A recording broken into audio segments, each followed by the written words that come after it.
Thursday, the 26th of May, 2016. This is Newsroom on SABC News, Channel 404.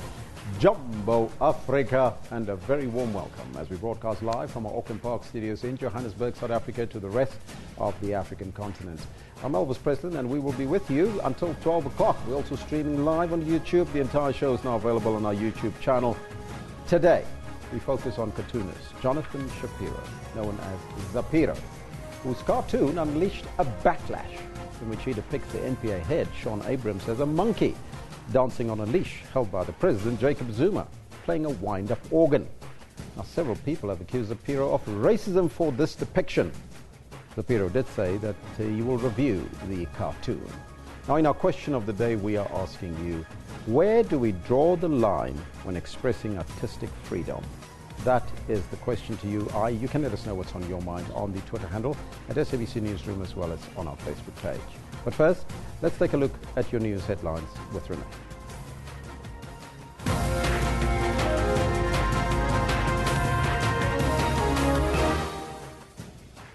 President Jacob Zuma has called for an end to conflicts that prevent the continent from realizing its potential.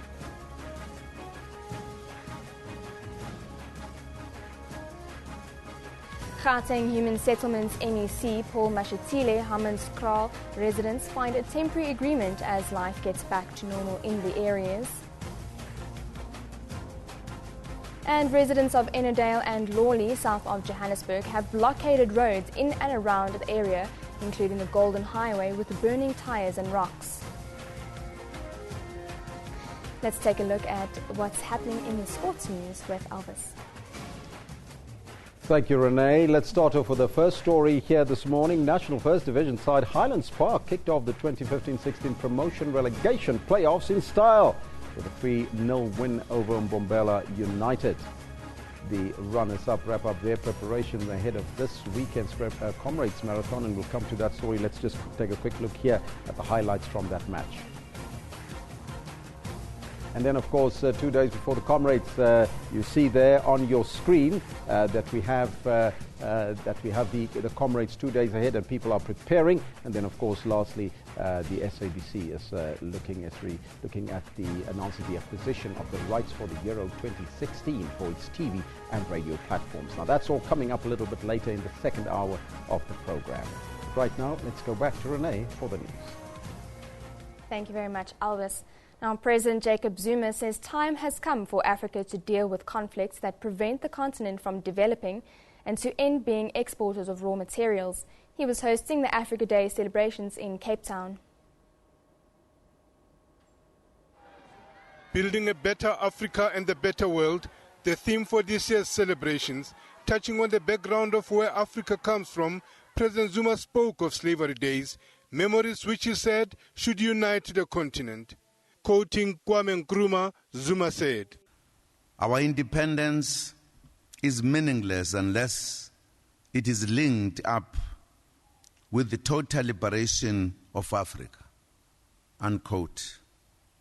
It is this selflessness that we must remember, that we must remember and cherish always in their memory. Zuma said leaders should follow in the footsteps of the founding fathers of Africa who seek the best for their people.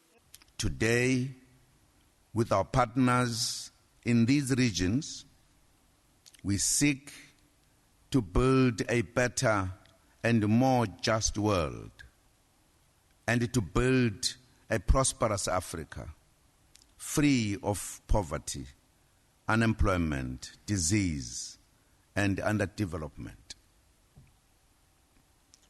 We want an Africa with modern infrastructure, where one can fly from one country to another within the continent without having to go via Europe.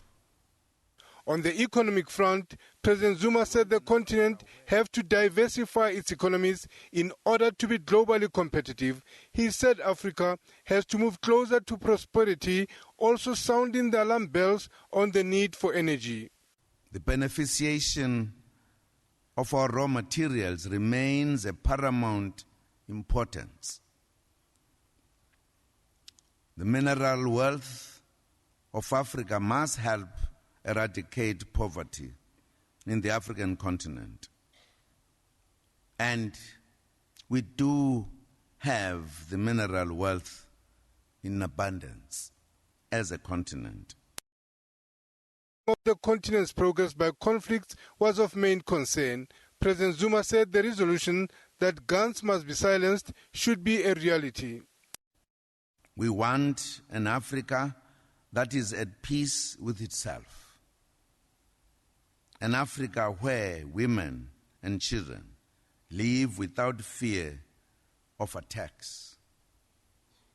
An Africa where there are no displaced people and refugees. The continent, through the African Union, is working on having a rapid intervention force to be on standby wherever there are challenges. President Zuma also highlighted the issue of migration, saying it was a serious problem which needed action. This also included human trafficking. Lehana Tsotetsi, SABC News, Johannesburg. Now, still on Africa Day, former President Thabo Mbeki says Africans need to document and teach their own history in schools. He was speaking in Pretoria. Of appreciation for one of Africa's most revered thinkers and leaders. Former President Thabo Mbeki says Africa's racial and economic ills won't be solved by removing symbols of the past. Mbeki says South Africa's education system needs to promote African pride, adding that colonialism doesn't define Africa's future. We can't. The fact that they met in Berlin and took this decision does not mean we must agree.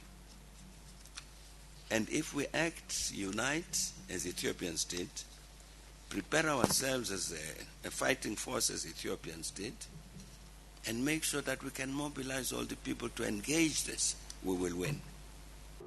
Speakers at the Africa Day celebrations have hailed former President Thabo Mbeki's message, saying that it is incumbent on Africans to document and teach their own history in order to debunk stereotypes of Africa as a dark, savage continent which was ripe for the taking by colonialists. This great thinker and researcher, amazing what he discovered, and this knowledge. And this we don't know. We really don't. We don't know that we had a rich struggle heritage, a rich knowledge heritage. We in Africa were the first ones who started universities. Mbeki has called on Africans to conscientize the youth to continue the struggle to fully liberate the continent. Tumalo Mohlaudi, SABC News, Pretoria. Residents of Innerdale and Lawley, south of Johannesburg, have blockaded roads in and around the area, including the Golden Highway, with burning tyres and rocks. They are protesting over housing issues. Learners are also being prevented from going to school. Johannesburg Metro Police has advised motorists to avoid the road. Police officers have been sent to the area to try and quell the situation. Now, 12 Vuwani chiefs who are against the incorporation of the area into the newly demarcated municipality have approached the Constitutional Court. Last month, the High Court ruled that Vuwani residents have failed to give reasons why the Municipal Demarcation Board's decision should be reversed. The chiefs yesterday met with Venda King to report to him about a meeting they held with Cooperative Governance Minister Des van Rooyen on the way forward. The chiefs are expecting to hear from the Constitutional Court with a date for the hearing. Meanwhile, the bail application by Vuwani residents facing charges of public violence and arson continues in the Malamulele Magistrates Court in Limpopo this morning. Residents of Sekampaneng near Hammanskraal, whose shacks were demolished when they were evicted, have started rebuilding their homes. This comes after Gauteng Human Settlements MEC Paul Mashatile yesterday announced the suspension of the evictions. Mashatile and Tshwane Metro Mayor visited the township north of Pretoria yesterday. 2 people were killed and 6 were injured when residents went on rampage after the Red Ants evicted them on a piece of the land supposedly occupied illegally. The land belongs to the Kekana royal family. Mashatile says people will be allowed to return to the land in an orderly manner, and he is hopeful they will reach a peaceful solution. Well, that's your top news for this hour, but it's over to Elvis to take you into the theme of the day. Thank you, Renee. Now, we're asking you that question this morning before we go to our first story in terms of the theme for this morning, but there's a question that we posed to you in terms of the cartoon by Zapiro, and we want to know from you, where do we as a society draw the line when expressing our artistic freedom? A lot of people have said that the cartoon that depicts Sean Abrams, the NPA head, dancing on a leash with an organ being played by the president as, not so complimentary. So let me know what's on your mind. Congratulations. The Market Theatre is celebrating 40 years of existence this year. Now, having been founded by the visionaries Mani Manim and the late Barney Simon, the Market Theatre has provided a haven for the voices of the liberation movement since 1976. It was a platform, for those of you that can recall, for the creative community from various disciplines, including theatre, film, and the visual arts, to come together to share ideas about politics of the time and to find innovative ways of opposing the system through their different crafts. The Market Theatre defied the Group Areas Act and was the hotbed of protest theatre. The theatre was named after the site on which it stands, which was originally a produce market, also known as the Old Indian Market or the New Town Market, which closed after 60 years of trade, and then they relocated to another part of the city. We are privileged to be joined from our Cape Town studios by one of the founders of the Market Theatre, Mr. Mani Manim. A very good morning to you, sir, and welcome. Good morning, good morning. It must be a glorious day for you today, celebrating 40 years of the Market Theatre. Look, it's wonderful, it's wonderful. It was a project that when we started, very few people gave us any hope of survival. And that we're still standing 40 years later, and in fact that the whole of Newtown is flourishing 40 years later is absolutely fantastic, and it's something that we couldn't have imagined in our wildest dreams when we started, but it is it's very gratifying to have been part of this project. So I want you to take us back 40 years and tell us how 40 years ago this idea of the Market Theatre was conceptualized. Well, what was happening at the time in my life was that I was running the drama department of the Performing Arts Council of the Transvaal. It was a government institution that was running theatre in different parts of the country. We were performing all over the Transvaal, as it was then called, and we were taking theatre into the townships. We were having open, what we call dress rehearsals for all people. But we were extremely frustrated, and certainly I was, that we could not perform across colour lines at all. We couldn't have racially mixed casts, and we were not allowed racially mixed audiences. Apartheid was in full swing, and we had no way of operating outside of those rules. I became extremely frustrated, and fortunately at the same time I'd met an extraordinary director called Barney Simon, and we gathered together a group of young actors, that some of whom were working with me, in fact, and some of whom Barney was working with outside of the formal structures. And we had a dream. We wanted to do theatre by and for all South Africans. We couldn't understand. Barney used to say that we should try and be a point of sanity in an insane world. And we went forward. I resigned from PACT. A number of the actors pulled out of PACT.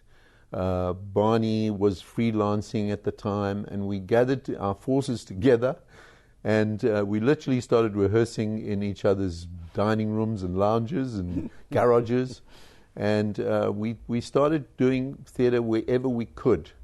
And taking one of our then absolute essential parts of our project was that we took all our plays to the townships lying around Johannesburg and Pretoria, so that we could get our work seen by as many people as possible. Were you funded again, or were it you was self-funded at that totally- point in time? No, one of our absolute, again, principles was that we would not accept any money that was in any way from the apartheid government of the time.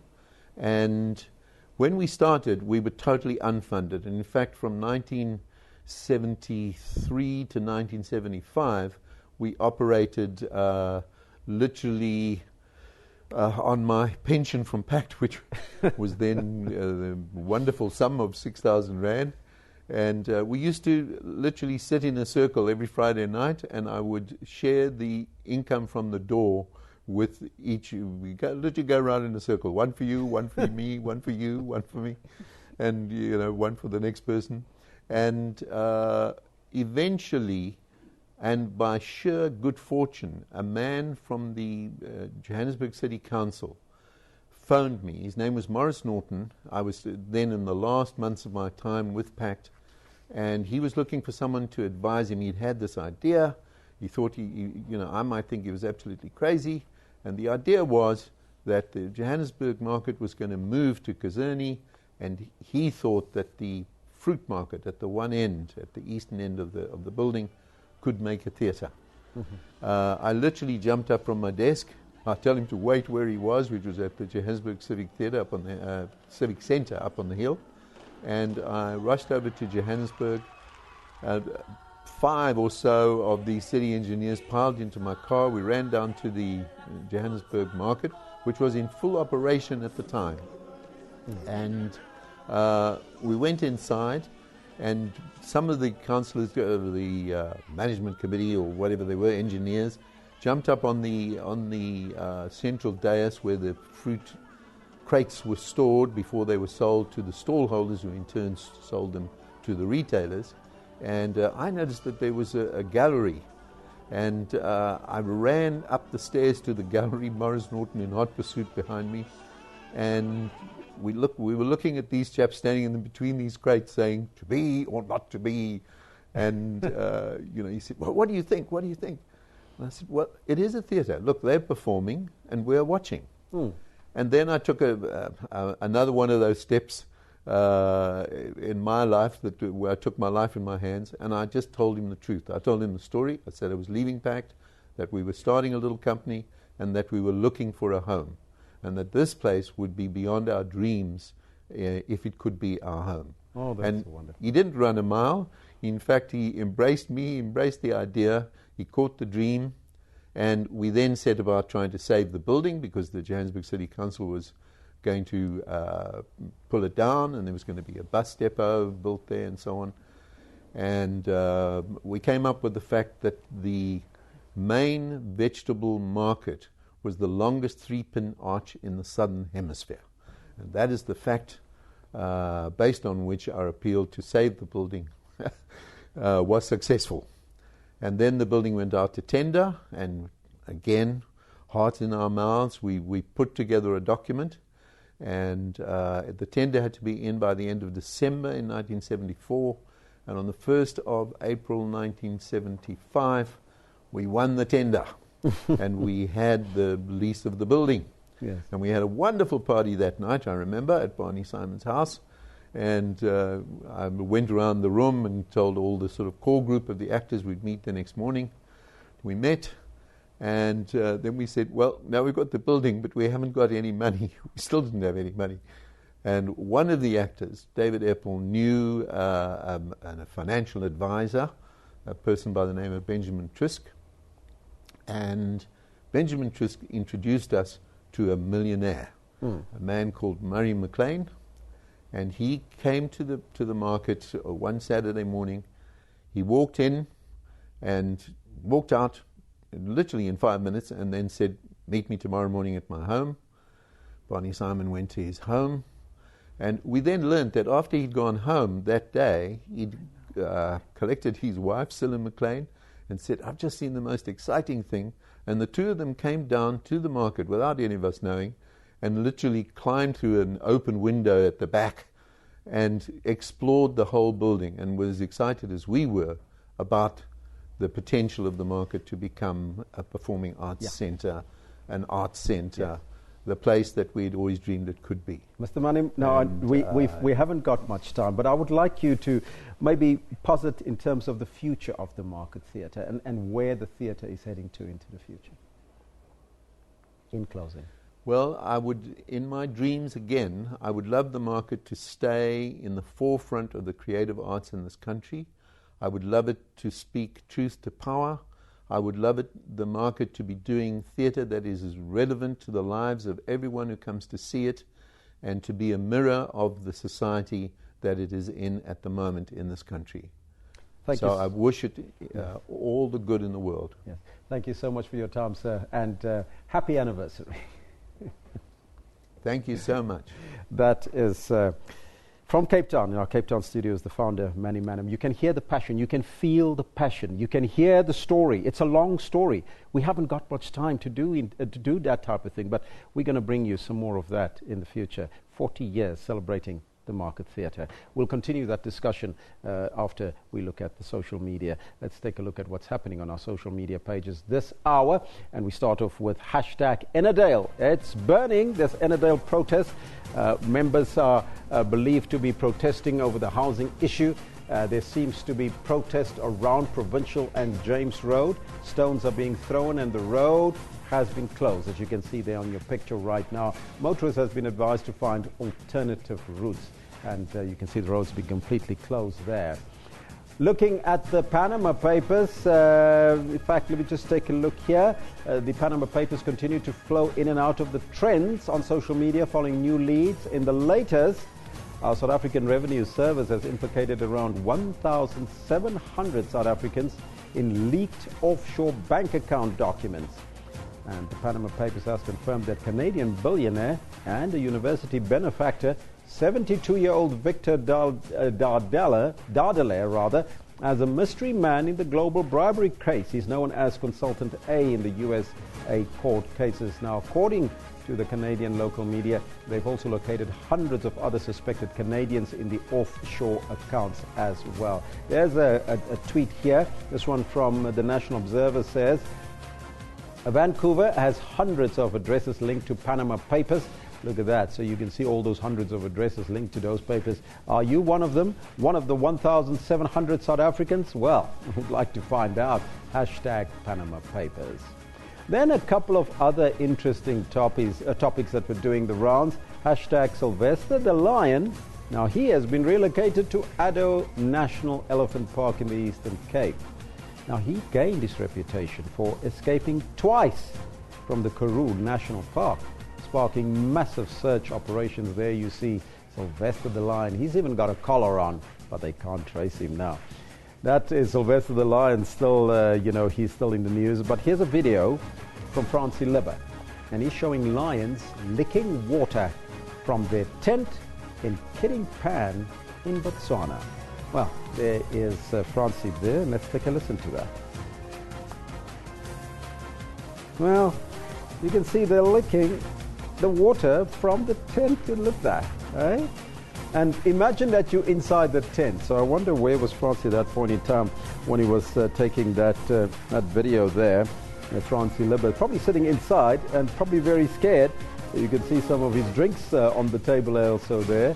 And they must be very thirsty because they're licking the water from the tent and not to go into where they would usually get it. Let's now take a picture, take a look at the picture of the day that comes from Belinda Bunting. And there it shows an image of the protest, hashtag Ennerdale. Some motorists were trapped in the middle of that commotion. She says, hashtag there's no way out. And look at that picture there with the burning tires and the roads are being blocked off in Annandale. We'll bring you an update on that story. We'll follow it and bring you the latest as it develops here on Newsroom, so you have to stay tuned. Now the comment of the day comes from hashtag Peter G, and he says, you and all at the Market Theatre a happy 40th birthday. Can't believe how quickly time has flown. Those years back then sometimes feel like just around the corner. Best wishes for the next 40 years. That's the legendary Pieter Derkhuis.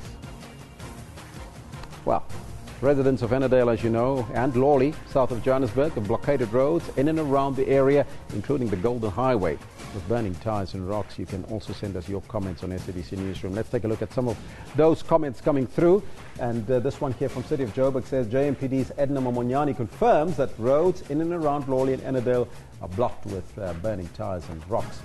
Hashtag Johannesburg Traffic NB.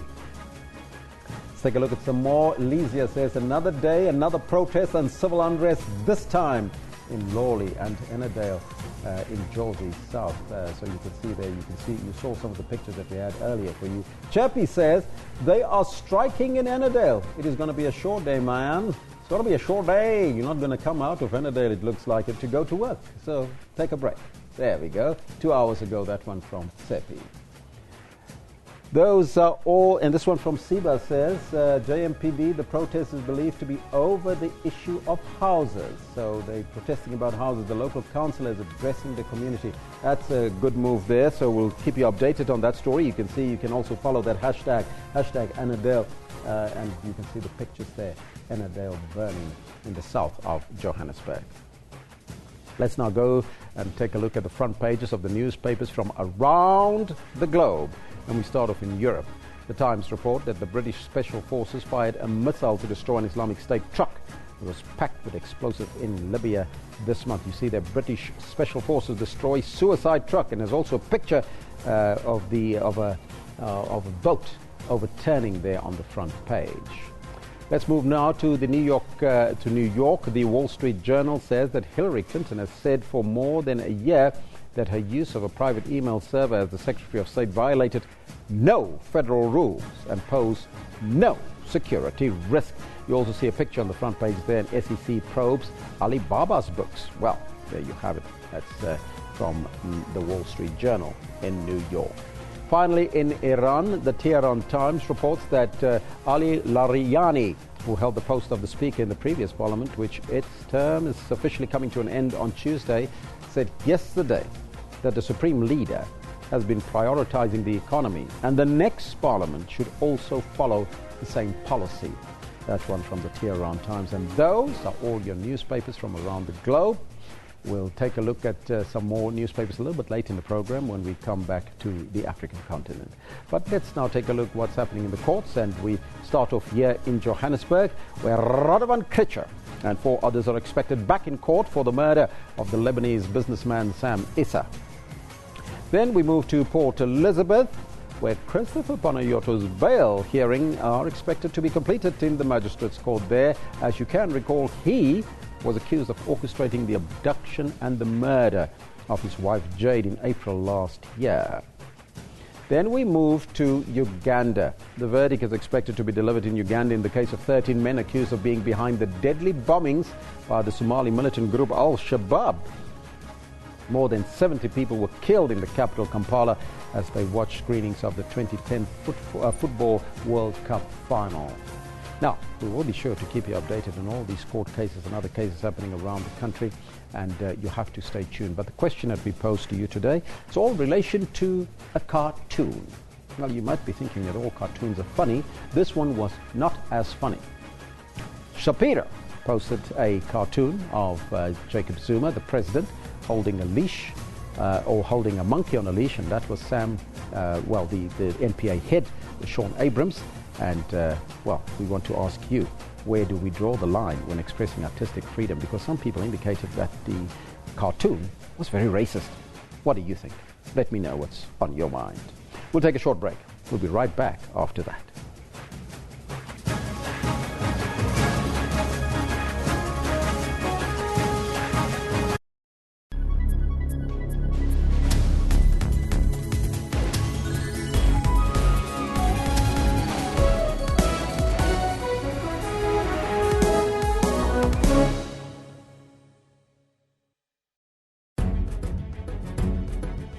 What's wrong with Triple M? What is illegal here? Who is being defrauded here, Trevor?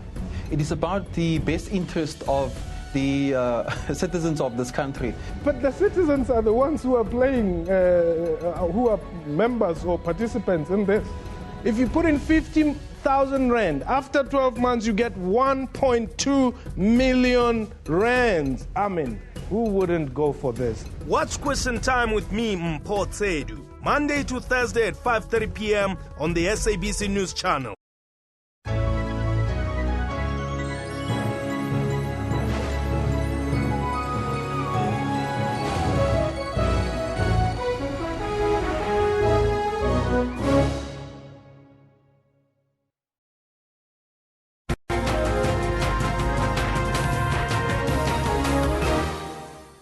Now, you heard the wonderful story earlier we told about the Market Theatre. Now, do you know the Market Theatre? It's based in the vibrant inner city suburb of Newtown in Johannesburg, and it's operated as an independent, non-racial theatre during the country's apartheid regime. Now, it became the incubator of indigenous South African talent, providing opportunities for a host of notable personalities, among whom were John Carney, Athol Fugard, Zakes Mda, Peter Dirk Uys, Gibson Kenter, and the list goes on and on. The whole day probably we can talk about that. But the milestone of 40 years, we're celebrating the role of the Market Theatre and the ultimate birth of the new South Africa.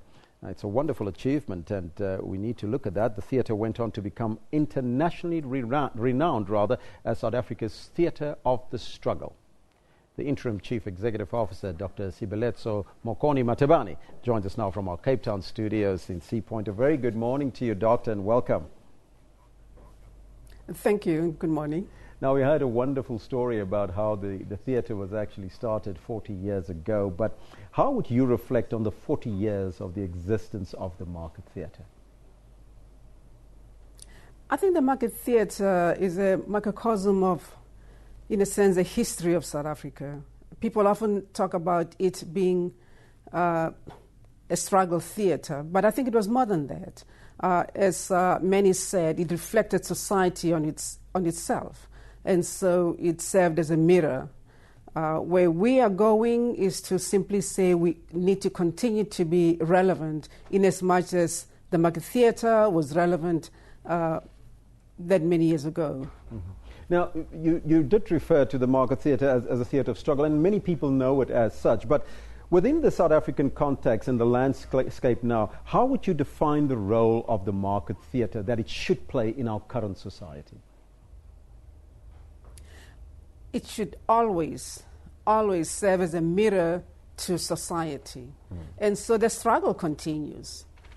What Barney Salmon and Manny Manning started 40 years ago, they were relevant for that era. We need to carry on the tradition and continue to be relevant to what is happening in society today. And this is what we have, really been striving to do, in addition to training young people in the performing arts and visual arts to continue this struggle. Yeah. In relation to that narrative that the struggle should continue, our luta continue, and celebrating these 40 years now, what are you planning in terms of production that will be that mirror for society, as you indicated earlier, considering the past operation of struggle politics in our country? I think we started the year with a bang. Yesterday we celebrated Africa Day, which really is a recognition of Pan-Africanism from way back, decades ago. And so we started with A Raisin in the Sun. It's a play written by an African-American woman who was the first, essentially, black woman to have a play on Broadway. And the subject matter is as relevant to South Africans as it was, still is, to America. So it was important because we always need to also reflect on the diaspora, not only the broad African continent, but black people wherever they are.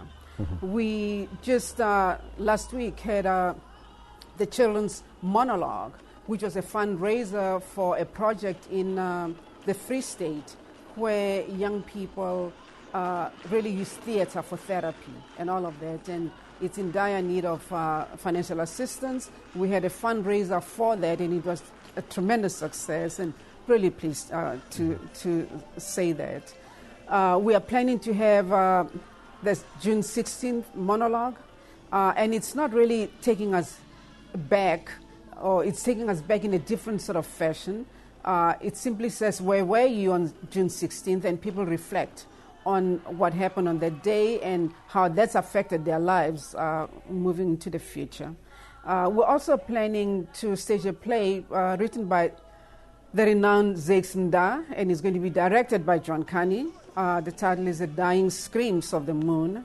We are going to also be staging a performance. It's Ubu and the Truth Commission, written by William Kendridge, and he also directs it. And so we have a litany of programs, and of course there'll always be dance and music, because it is indeed part of society too. Now, you talked about sustainability, because that is key in any theatre for that matter. Looking at the developments in Newtown, we can see there's a lot of developments around it. But how do you plan to bring back those bums on seats? You've indicated some of the number of programs, but what else is in the pipeline to make sure that we curb these dwindling figures that we've seen over the years? One of the things we're doing is trying to attract more young people into the theatre. We just staged a play written by Andrew Brink, which is strictly in Afrikaans, and so we're beginning to draw new audiences to Newtown and to the Market Theatre. And it wasn't the first Afrikaans play that we staged. We also, not too long ago, staged a play entirely written in Setswana.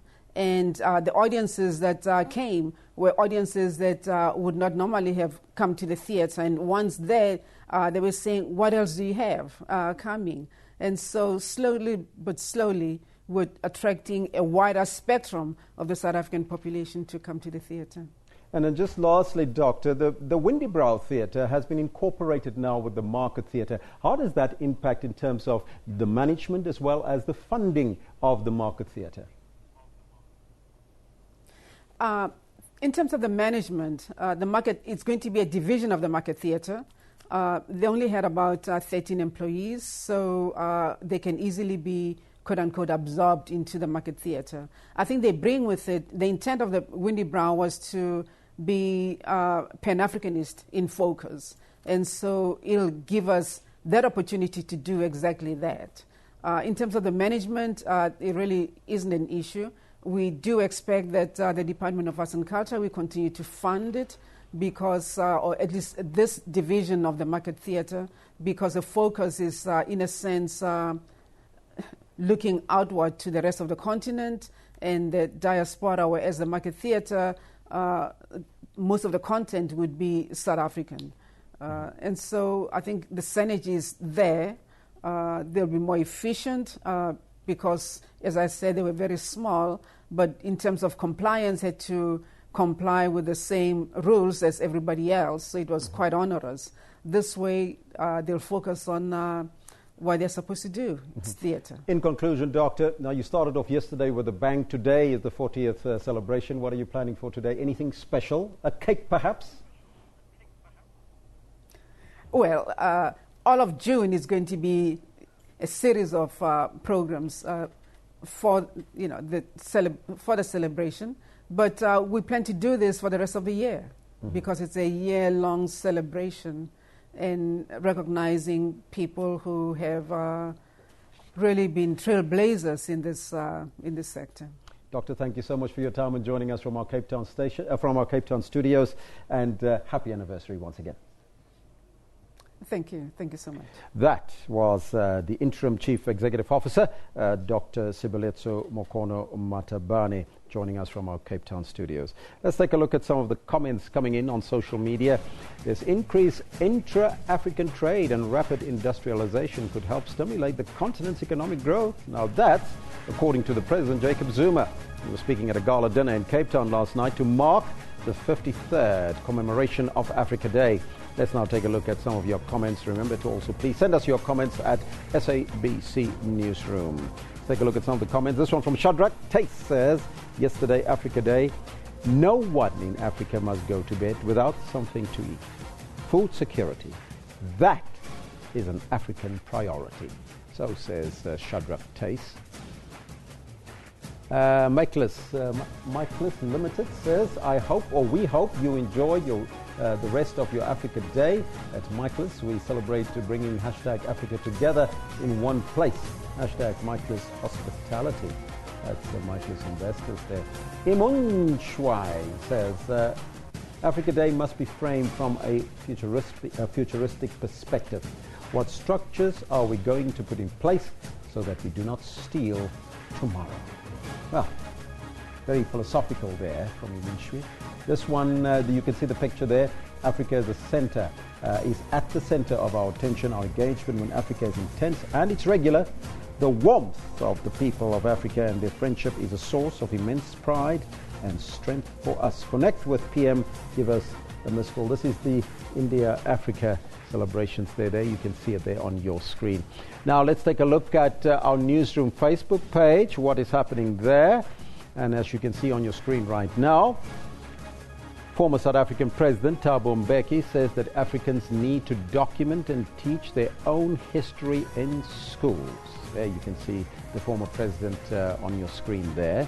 Then the Italian Navy says that over 550 people were rescued and at least 5 were found dead when a large wooden fishing boat overcrowded with migrants capsized off the coast of Libya. That was the picture that you've seen earlier in one of the newspapers that we looked at as well. And finally, South African stocks got a lift yesterday as global risk eased. But the rand weakened on concerns that Africa's most industrialized economy will get a ratings downgrade next month. Now you can find all of these and more stories on our Facebook page, SABC Newsroom. You type in Newsroom, type in today's date, you can find today's program. And you can find all the other stories there as well. But we'll take a short break and we'll be back with you. We're celebrating 40 years of the Market Theatre today. Hope you're celebrating them as well. But we're also asking you that question. What do you make of Shapiro's cartoon? There's it on your screen right now. You can let us know on the Facebook page as well as on the Twitter handle at SABC Newsroom. We'll be back right after this.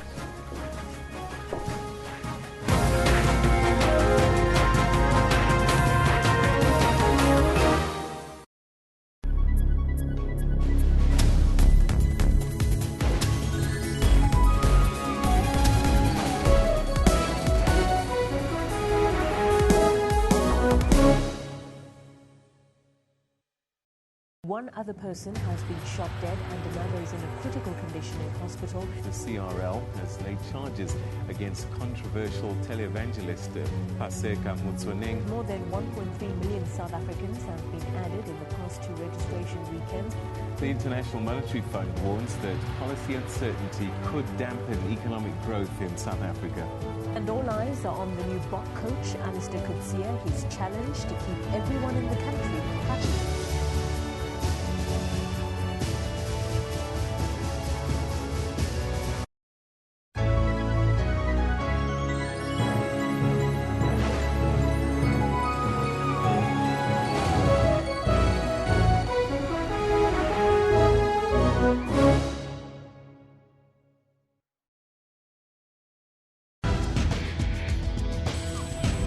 Technology isn't all scary. There's also fun stuff like gaming. Lots of women do play games, whether it's on their phones or their tablets. Then there are Africans who are using new tools to make other people's lives much easier. We typed the whole CV on a small, QWERTY Nokia phone. For all these and other technology and social media news, join me, Spumelele Zondi, every Sunday at 7:30 p.m. Central African Time on SABC News. News Today provide news updates giving a wealth of knowledge. Breaking stories and crossing live for you. We follow business developments intensely. Experts and analysts tackle all challenging issues for you. We cover stories locally and abroad to keep you informed. We cover all sporting codes just for you. We are sure to give you weather to be ready for the day. Stay tuned to News Today at 3 p.m. from Monday to Friday on SABC News. The Cotton Field story is being told through patchwork by artists to celebrate the diaspora in America.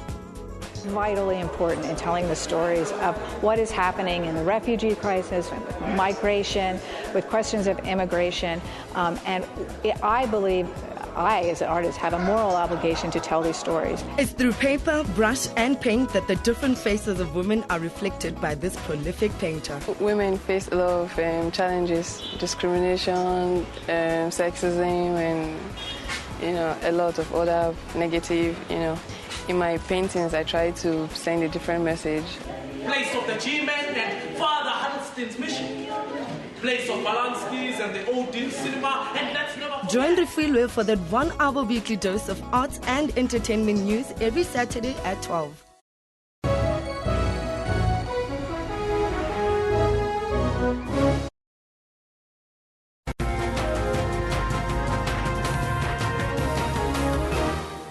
Celebrating 40 years of the Market Theatre today. It's a big day, and Napo Mashiane was one of them, of those artists that was born in Soweto, that she grew up in Kwakwa. She's also a writer, a director, a producer, motivational speaker, facilitator, a teacher, a poet, and acclaimed performer on both national and international stages. She's also the founding member of Fila Sista, spoken word collective. In addition, she was also a nominee of the Daimler Chrysler South African Poetry Award in 2005 and the winner of the Mbokodo Award under the theatre category in 2012. Napo Mashiane now joins us on the line. That CV is so long I could go on forever. I know. I keep wanting you to stop. But thank you for a wonderful introduction. Thank you for coming through and joining us here on Newsroom. How do you feel on this day, 40 years of the Market Theatre being celebrated? I'm getting goosebumps for the fact that I also grew up there. It's a historic, moment for all the artists, I think, across theatre makers in particular. So I'm excited, I'm happy, and I'm still happy that I'm still part of it in so many ways. Give me your reflection of the Market Theatre over 40 years. You earlier indicated that you're 18 years with it. You started 18 years ago. 18 years ago, yes. So tell me about those. My first experience and visit inside a theatre was at the Market Theatre. There was John Kani and Peter Brooks on stage. I was with the present artistic director, James Ngobo, and the late Silo Dlamini, watching these two old men on stage talking. And I asked them, why is the theatre packed? What are these people doing here? And I was told that actually they are performers, they're performing. I was like, how? People get paid for being loud. I was like, oh, so as a girl who grew up in Kwakwa being loud and opinionated, it means I can make a living out of this. Yes. And as they say, the rest is history. I did I was interned there in terms of the production, learning how to paint the stage, build the set, put up the lights. I've had so many other performances there, and I was the first black woman to ever put up a show on the John Kani main stage last year. So that's huge. That's absolutely fantastic. But how does it feel being in the presence of a John Kani and all these great artists that you worked with in the past, joining you as a young up-and-coming artist? How did it make you feel? Overwhelming? It's very overwhelming. It's a privilege that comes with a lot of responsibilities. If there's one thing that the John Kani also taught me was the fact that, there's a reason why it's called show business, and that as Africans, we already born as, with art embedded in us. We need to focus on a bigger word, business. So Market Theatre has really instilled the business sense in terms of saying, yes, I'm a creative person, I'm a creative soul, but I am a product. And how I carry myself, how I brand myself, the kind of works that I take part in, that I put on stage. Also, I should be able to make a living out of that. So that's it's a privilege. I still don't believe it. Sometimes I have to pinch. Are you alive? # follow the money. But what stood out for you, or currently stand out for you at the Market Theatre? Is there more to be done in order to make theatre grow and to be involved with communities? I think, Market Theatre, in terms of its history, how it was formed by, your many men, Bunny Simon, Vanessa Cook, John Kani, I think it has outdone itself. And I think it's just, for me, the present generation, us, the contemporary South African theatre makers, to take it to the next coming 40 years. I don't think there's any artist in this country who goes to drama school or who comes from a theatre community group who doesn't want to perform.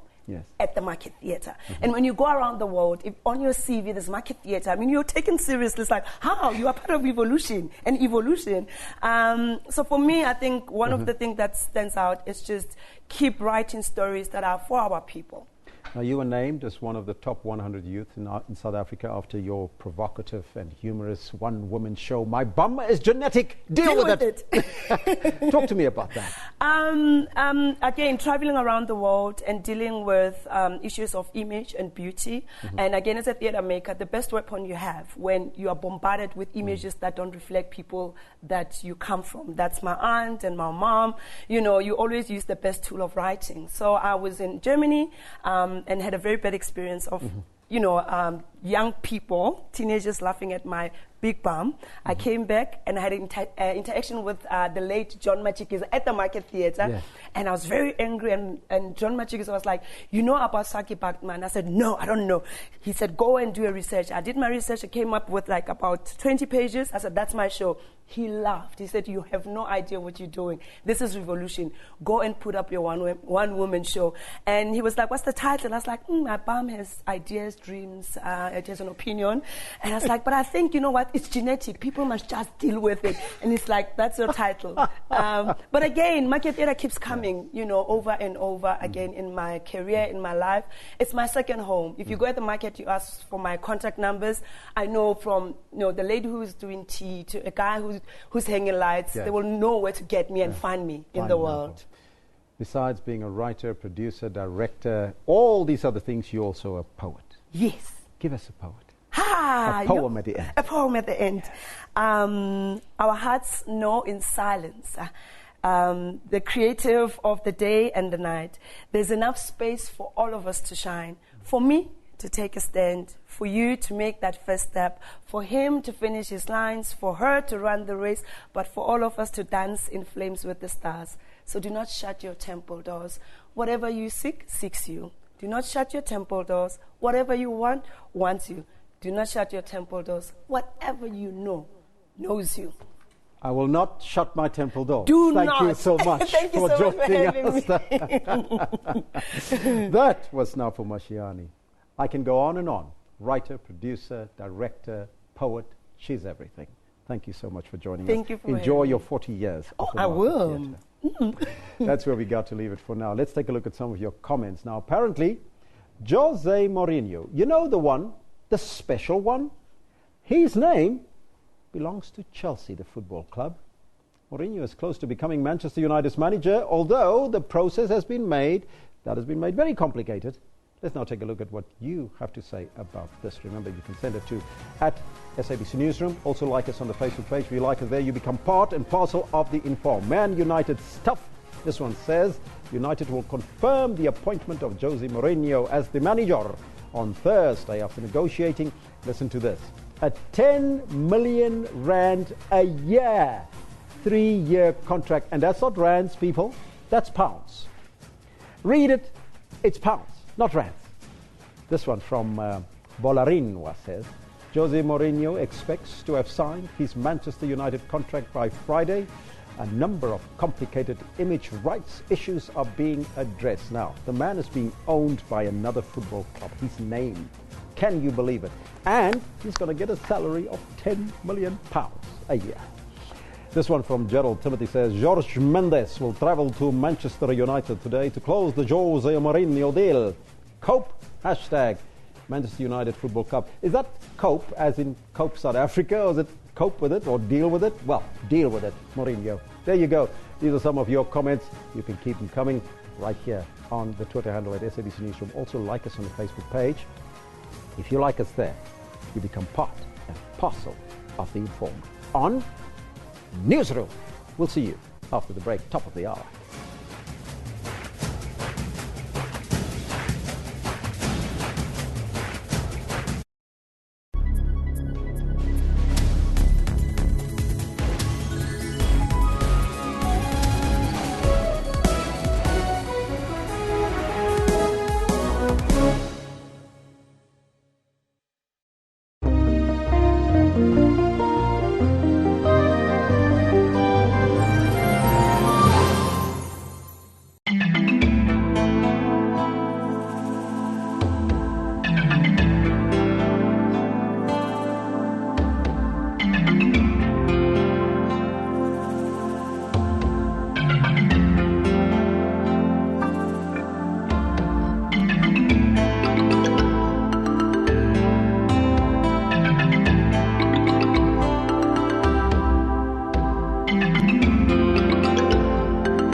News Today keeps you informed with news locally and around the world. When Judge John Hlophe challenged the Supreme Court of Appeal when it sent the matter back and said that there must be an inquiry set up. We unpack business news. There's an increase in general inflation in the country. We give you up-to-date news of the day. The drugs were seized at several locations in Sydney, including a shipping container sent from Hong Kong. Police say it's the largest haul of illicit drugs in 2 years. We round up sports news. Kotata, tell me about the legacy that you would like to build and be remembered for. Trying to get my foundation running, which is going to focus on, all the sport, doesn't matter disability or able body. So, I'm passionate about sports. Stay informed every Monday to Friday from 3 to 5:30 p.m. CAT. SABC News. How does this extreme heat affect basic conditions of living? Food spoils more readily, and the risk of food poisoning outbreaks or food poisoning in a household. Should we experience another heat wave soon, and it's coming?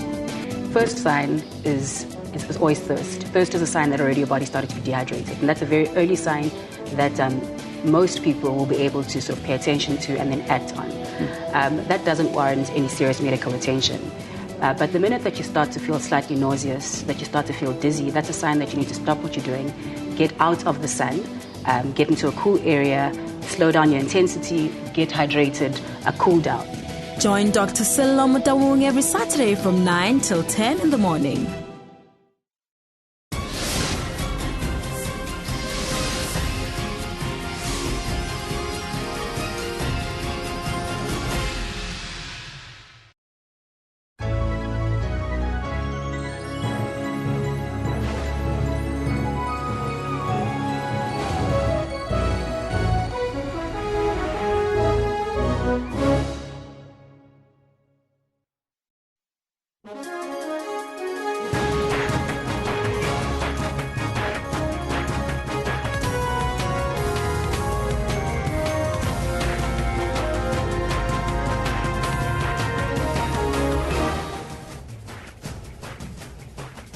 Yes, it's Thursday, the 26th of May 2016. This is Newsroom on SABC News, Channel 404, if you've just joined us. Jumbo Africa. And a very warm welcome as we broadcast live from our Auckland Park studios here in Johannesburg, South Africa, to the rest of the African continent. I'm Elvis Preston, and we will be with you until 12 o'clock. We're also streaming live on YouTube with the entire show available on our YouTube channel. And today we focus on cartoonist Jonathan Shapiro, who's known as Zapiro. His cartoon unleashed a backlash in which he depicts the NPA head, Sean Abrams, as a monkey dancing on a leash held by President Jacob Zuma playing a wind-up organ. Several people have accused him of racism for this depiction, but he says that he will review the cartoon.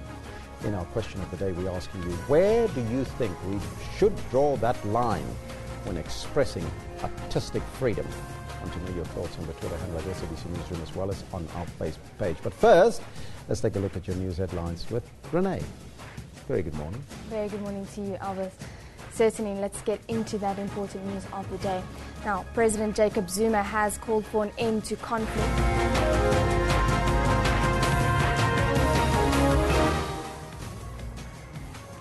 President Jacob Zuma has called for an end to conflicts that prevent the continent from realizing its potential.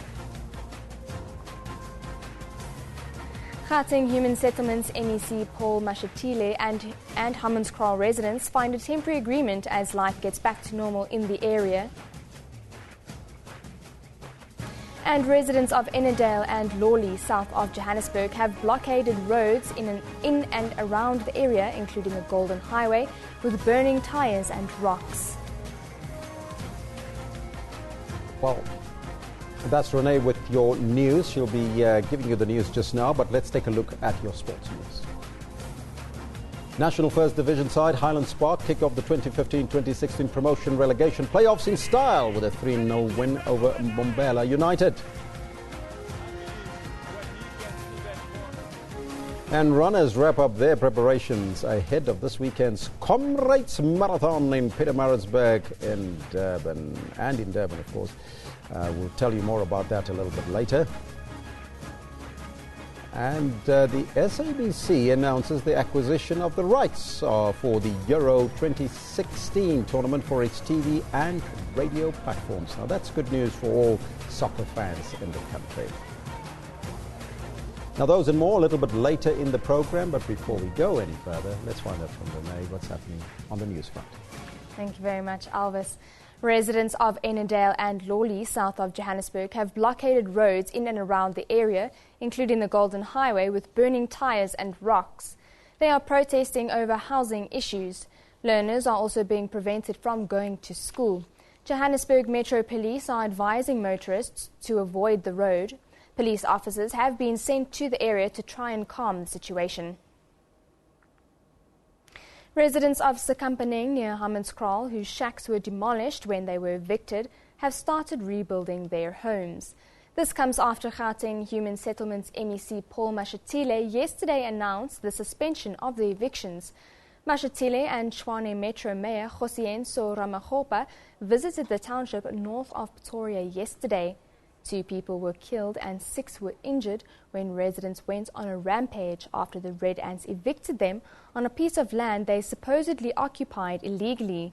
The land belongs to the Kekana royal family. Mashatile says people will be allowed to return to the land in an orderly manner, and he is hopeful they will reach a peaceful solution. 12 Vuwani chiefs who are against the incorporation of the area into a newly demarcated municipality have approached the Constitutional Court. Last month, the High Court ruled that Vuwani residents had failed to give reasons why the Municipal Demarcations Board decision should be reversed. The chiefs yesterday met with the vendor king and reported the outcomes of a meeting they held with Cooperative Governance Minister Des van Rooyen on the way forward. The chiefs are expecting to hear from the Constitutional Court with a date for the hearing. Meanwhile, the bail application by Vuwani residents facing charges of public violence and arson continues in the Malamulele Magistrates Court in Limpopo this morning. President Jacob Zuma says time has come for Africa to deal with conflicts that prevent the continent from developing and to end being exporters of raw materials. He was hosting the Africa Day celebrations in Cape Town. Building a better Africa and a better world, the theme for this year's celebrations. Touching on the background of where Africa comes from, President Zuma spoke of slavery days, memories which he said should unite the continent. Quoting Kwame Nkrumah, Zuma said, "Our independence is meaningless unless it is linked up with the total liberation of Africa." Unquote.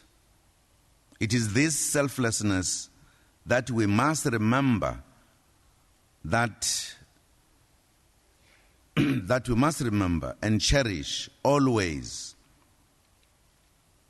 in their memory. Zuma said leaders should follow in the footsteps of the founding fathers of Africa who seek the best for their people. Today, with our partners in these regions, we seek to build a better and more just world, and to build a prosperous Africa, free of poverty, unemployment, disease, and underdevelopment. We want an Africa with modern infrastructure, where one can fly from one country to another within the continent without having to go via Europe. On the economic front, President Zuma said the continent have to diversify its economies in order to be globally competitive. He said Africa has to move closer to prosperity, also sounding the alarm bells on the need for energy. The beneficiation of our raw materials remains a paramount importance. The mineral wealth of Africa must help eradicate poverty in the African continent. And we do have the mineral wealth in abundance as a continent. But the hampering of the continent's progress by conflicts was of main concern. President Zuma said the resolution that guns must be silenced should be a reality. We want an Africa that is at peace with itself. An Africa where women and children live without fear of attacks. An Africa where there are no displaced people and refugees. Currently, the continent, through the African Union, is working on having a rapid intervention force to be on standby wherever there are challenges. President Zuma also highlighted the issue of migration, saying it was a serious problem which needed action. This also included human trafficking. Lehana Tsotetsi, SABC News, Johannesburg. Back to Africa Day, former President Thabo Mbeki says Africans need to document and teach their own history in schools. He was speaking in Pretoria. A token of appreciation for one of Africa's most revered thinkers and leaders. Former President Thabo Mbeki says Africa's racial and economic ills won't be solved by removing symbols of the past.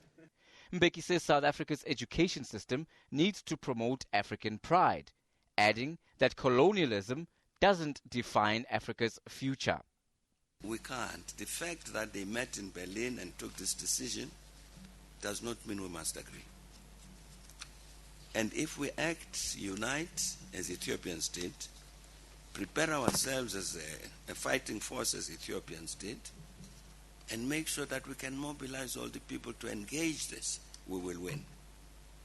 Speakers at the Africa Day celebrations have hailed former President Thabo Mbeki's message, saying that it is incumbent on Africans to document and teach their own history in order to debunk stereotypes of Africa as a dark, savage continent which was ripe for the taking by colonialists.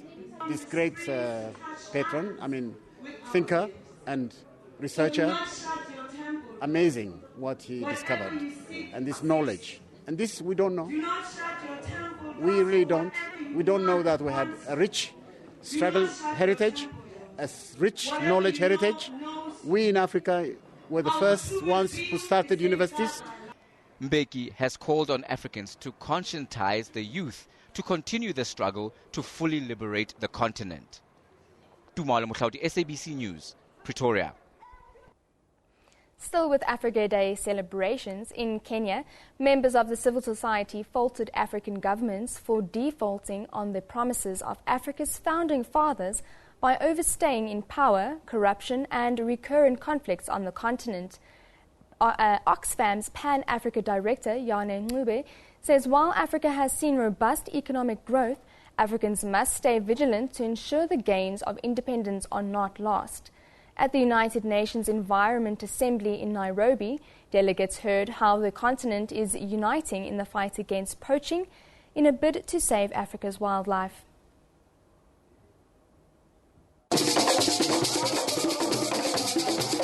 58 years since the first Africa Liberation Day, now known as Africa Day, the continent is free. With freedom comes challenges including poverty, disease, hunger and conflicts. Speakers at the Nairobi conference challenged the continent's leadership to work harder to fight these vices as well as shed off donor dependency. The failure, in my view, to incorporate democratic principles and norms, the failure to incorporate high standards and norms around human rights are part of the reasons we are continuously not seeing the kind of peace, the kind of development, the kind of progress that we would like to see happening in this continent.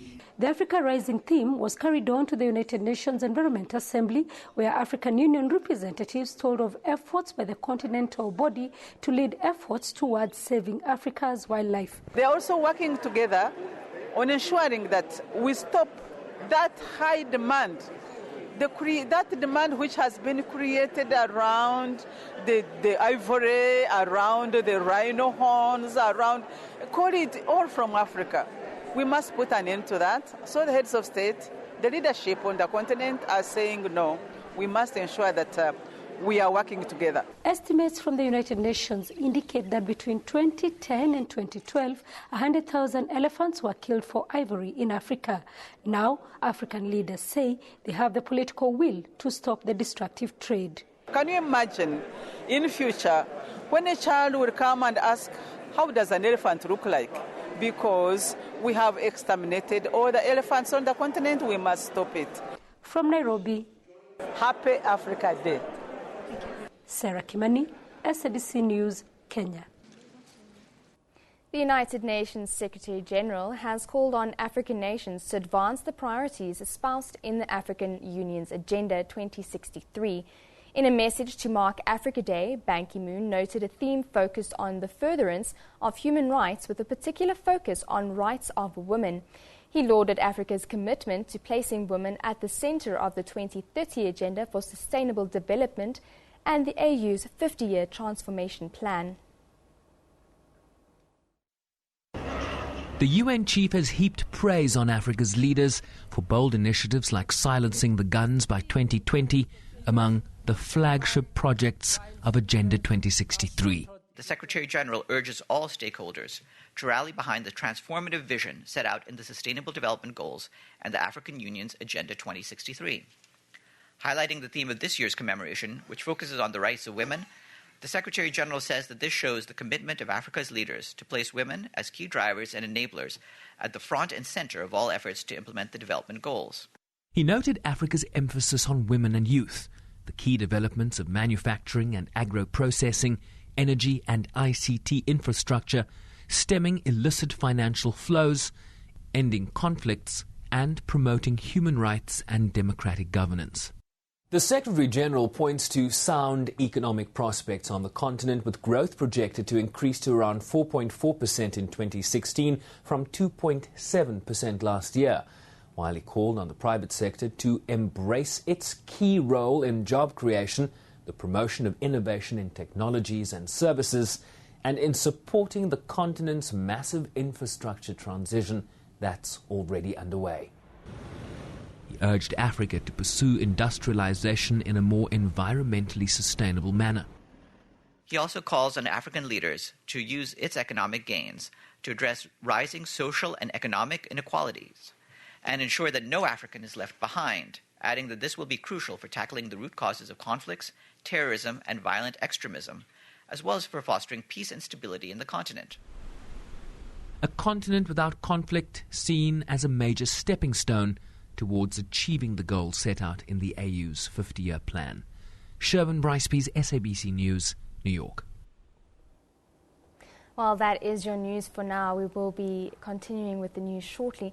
But for now, it's over to Elvis to continue the theme of the day on 40 years of the Market Theatre. 40-year celebration. It's not every day that happens, and that's what we're going to do right now, because we remain with that story of the day, which is the internationally renowned Market Theatre.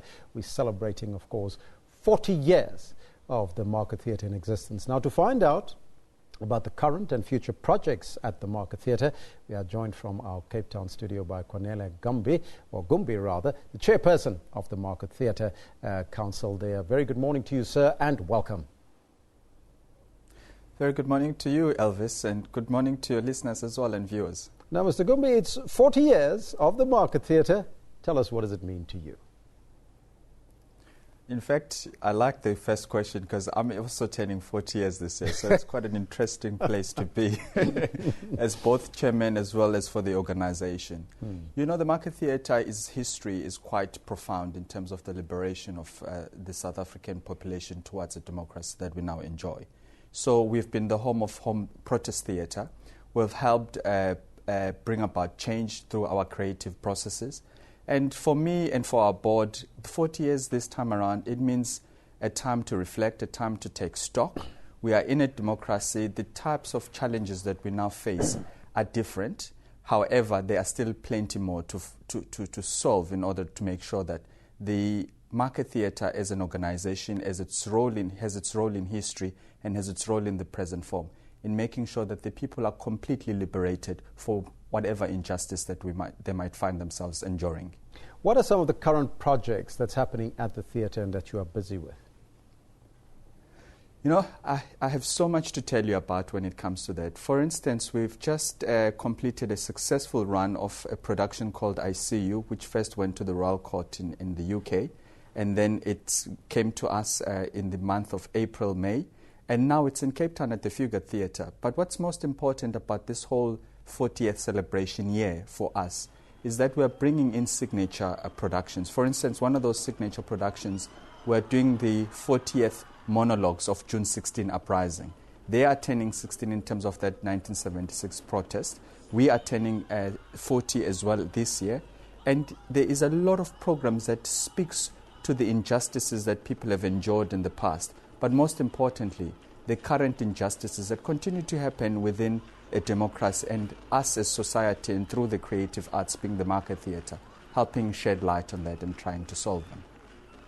Now, the appointment of James Ngobo as the artistic director a couple of years ago, what sort of changes do you think he has brought with his experience to the market theatre?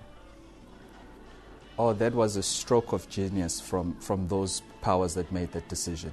James has brought with himself, first of all, experience being at the coalface of theatre, experience of being a cultural entrepreneur, a cultural activist, somebody who understands the dynamics of society and is able to produce what society is grappling with, what society is already looking towards finding solutions towards its problems.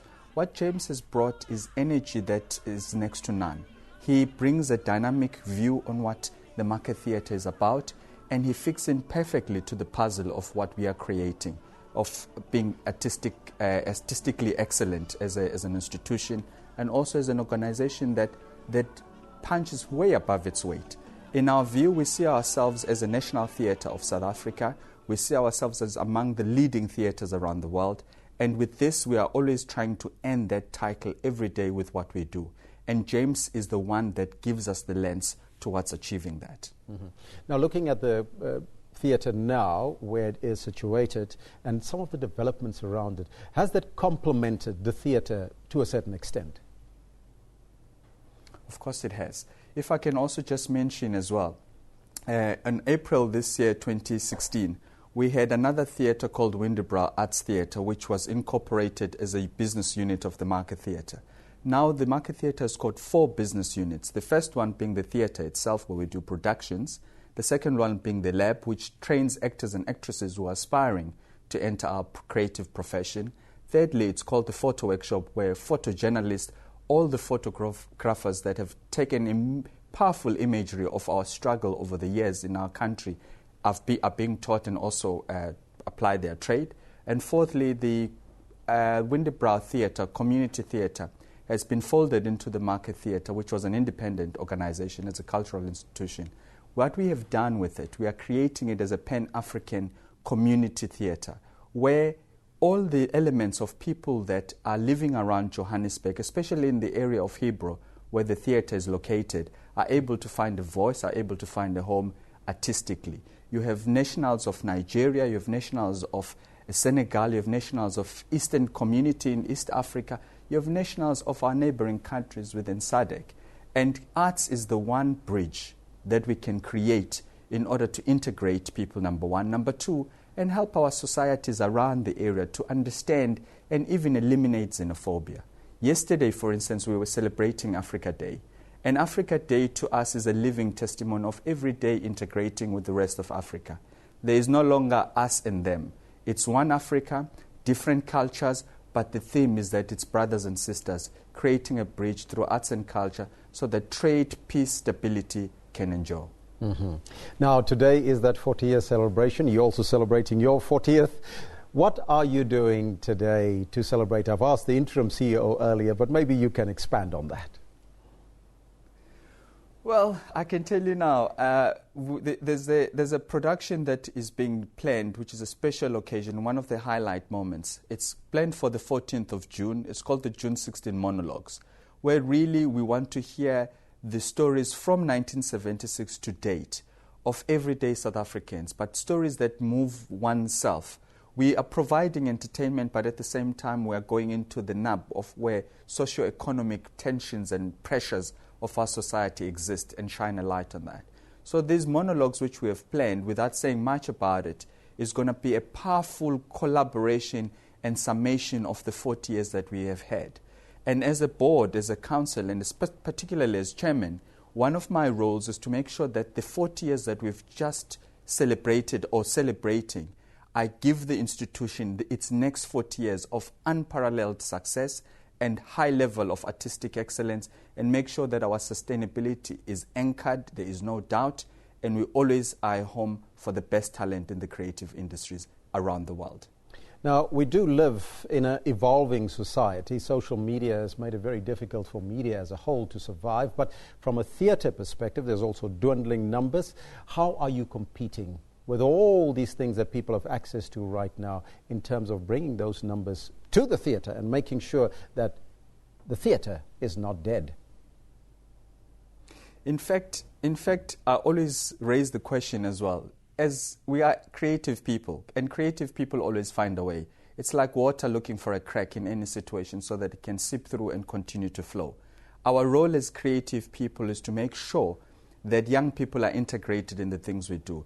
There is always going to be a need, first and foremost, for somebody standing on stage and performing. That we have no doubt about. However, you can consume that differently. Some young people prefer to consume things digitally.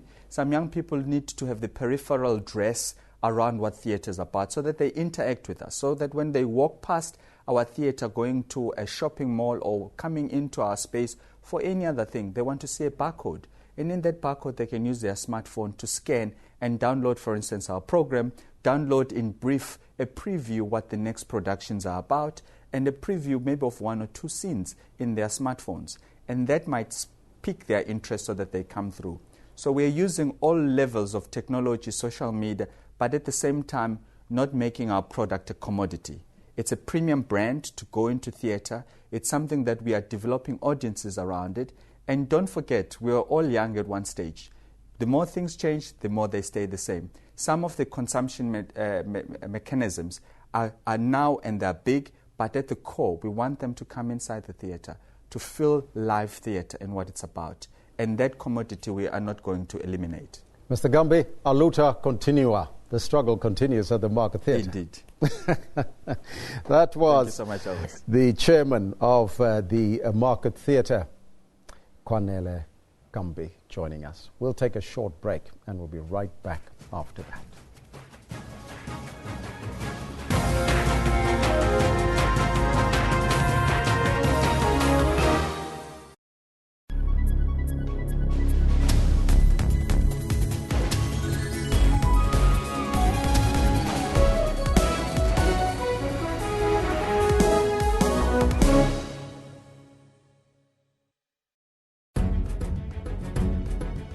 What's wrong with Triple M? What is illegal here? Who is being defrauded here, Trevor? It is about the best interest of the citizens of this country. But the citizens are the ones who are playing, who are members or participants in this. If you put in 50,000 rand, after 12 months you get 1.2 million rands. I mean, who wouldn't go for this? Watch Question Time with me, Mpho Tsedu, Monday to Thursday at 5:30 p.m. on the SABC News Channel.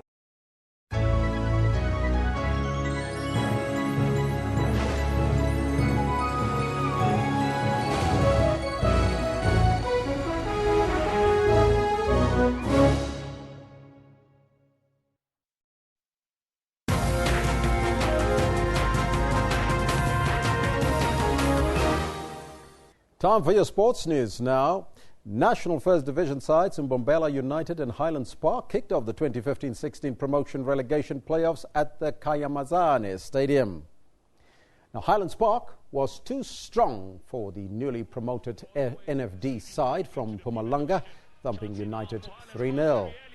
Nicholas Bocquet opened the scoring in the 7th minute, and a second half brace from Matobi Nvala put the matters beyond any doubt. Laduma.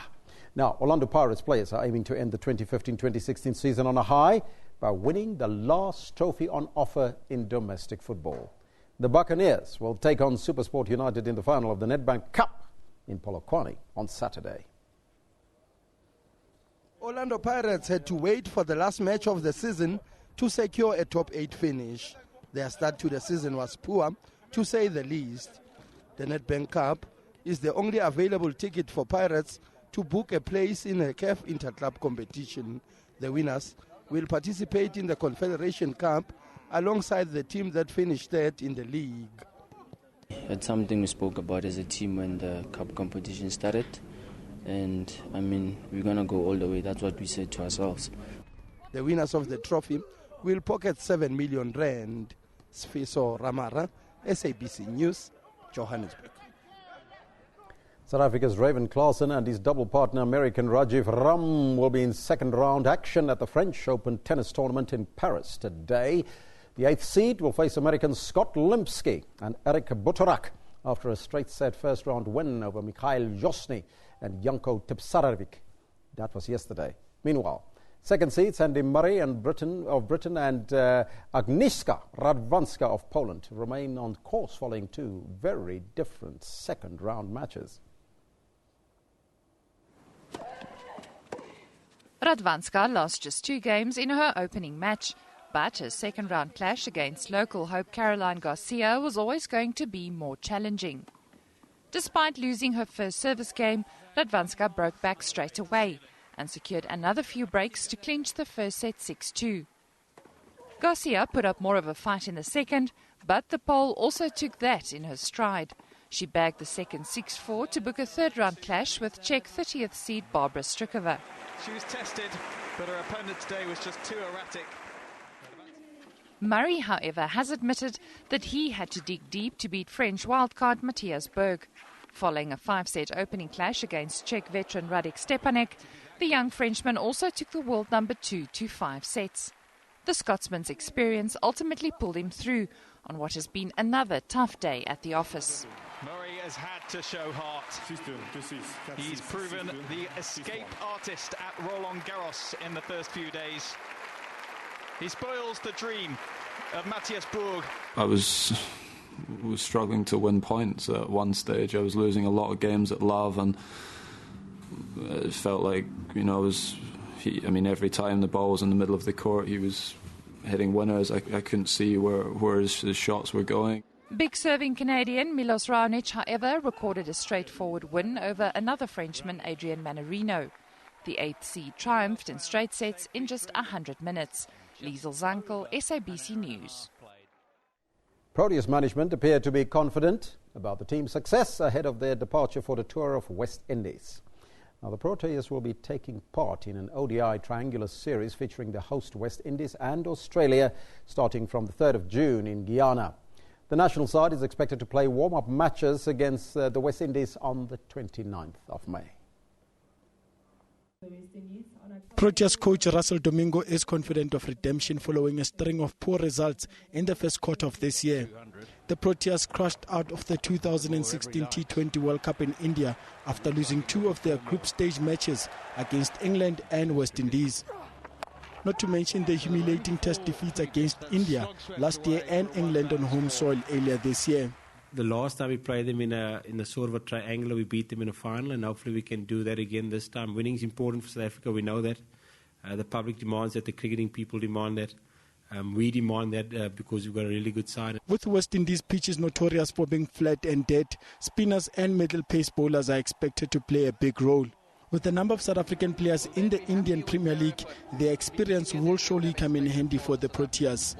Playing in the IPL, you're playing on slow turning decks, and you've been practicing on those types of pitches for a long time, the World Cup, and for me personally in the IPL, and then going to the West Indies, we've heard that it's very similar conditions. With some of the international players away on club duties in India, only 8 players aboard a flight to West Indies. The rest of the squad is expected to meet up with the team in West Indies in the coming days. Joseph Mohali, SABC News, Captain Park. Roger Kluge of Team IAM Cycling upset the apple cart with a victory on stage 17 of the Giro d'Italia. Kluge joined a late attack from Filippo Pozzato before breaking clear for the victory.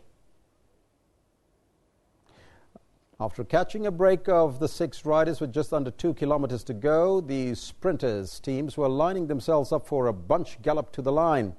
Pozzato had other ideas, though, and the Italian jumped clear as the race passed through the Flamme Rouge.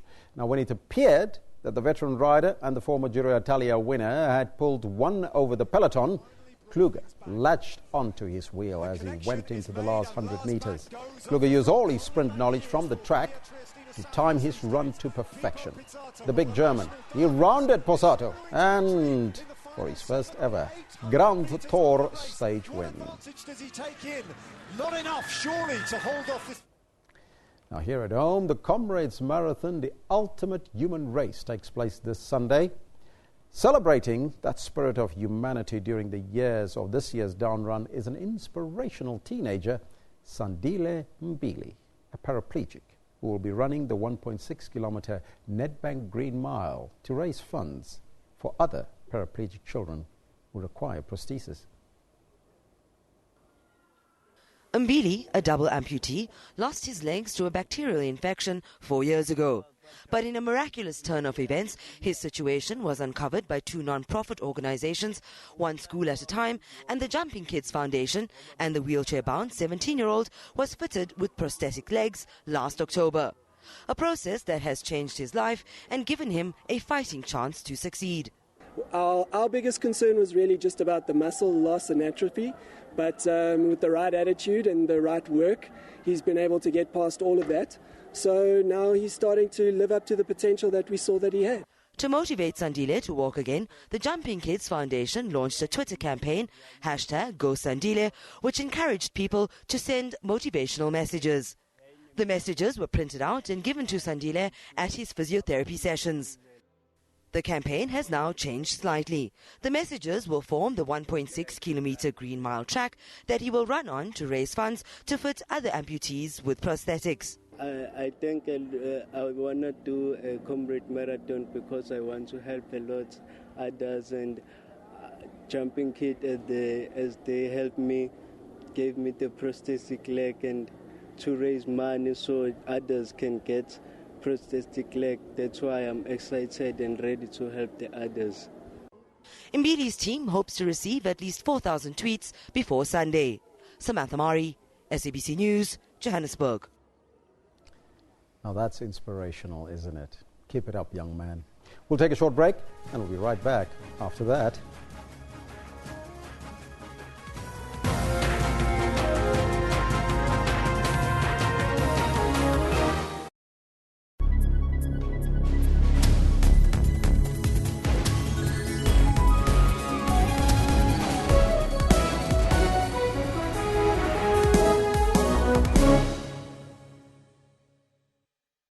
One other person has been shot dead and another is in a critical condition in hospital. The CRL has laid charges against controversial televangelist Paseka Motsoeneng. More than 1.3 million South Africans have been added in the past two registration weekends.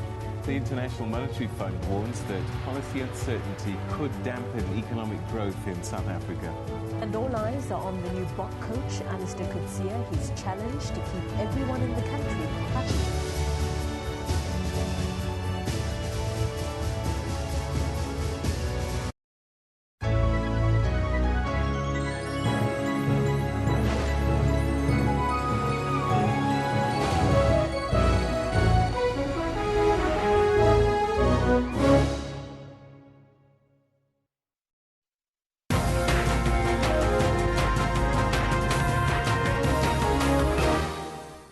City Power has scooped the much-coveted Power Utility of the Year at the Africa Utility Awards, which were held in Cape Town, South Africa, last week.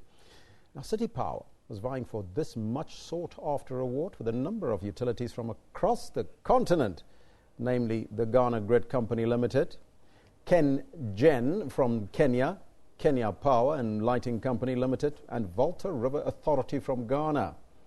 The Africa Utility Week is a leading annual power and water industry that attracts over 6,000 attendees and 80 utilities from across the continent.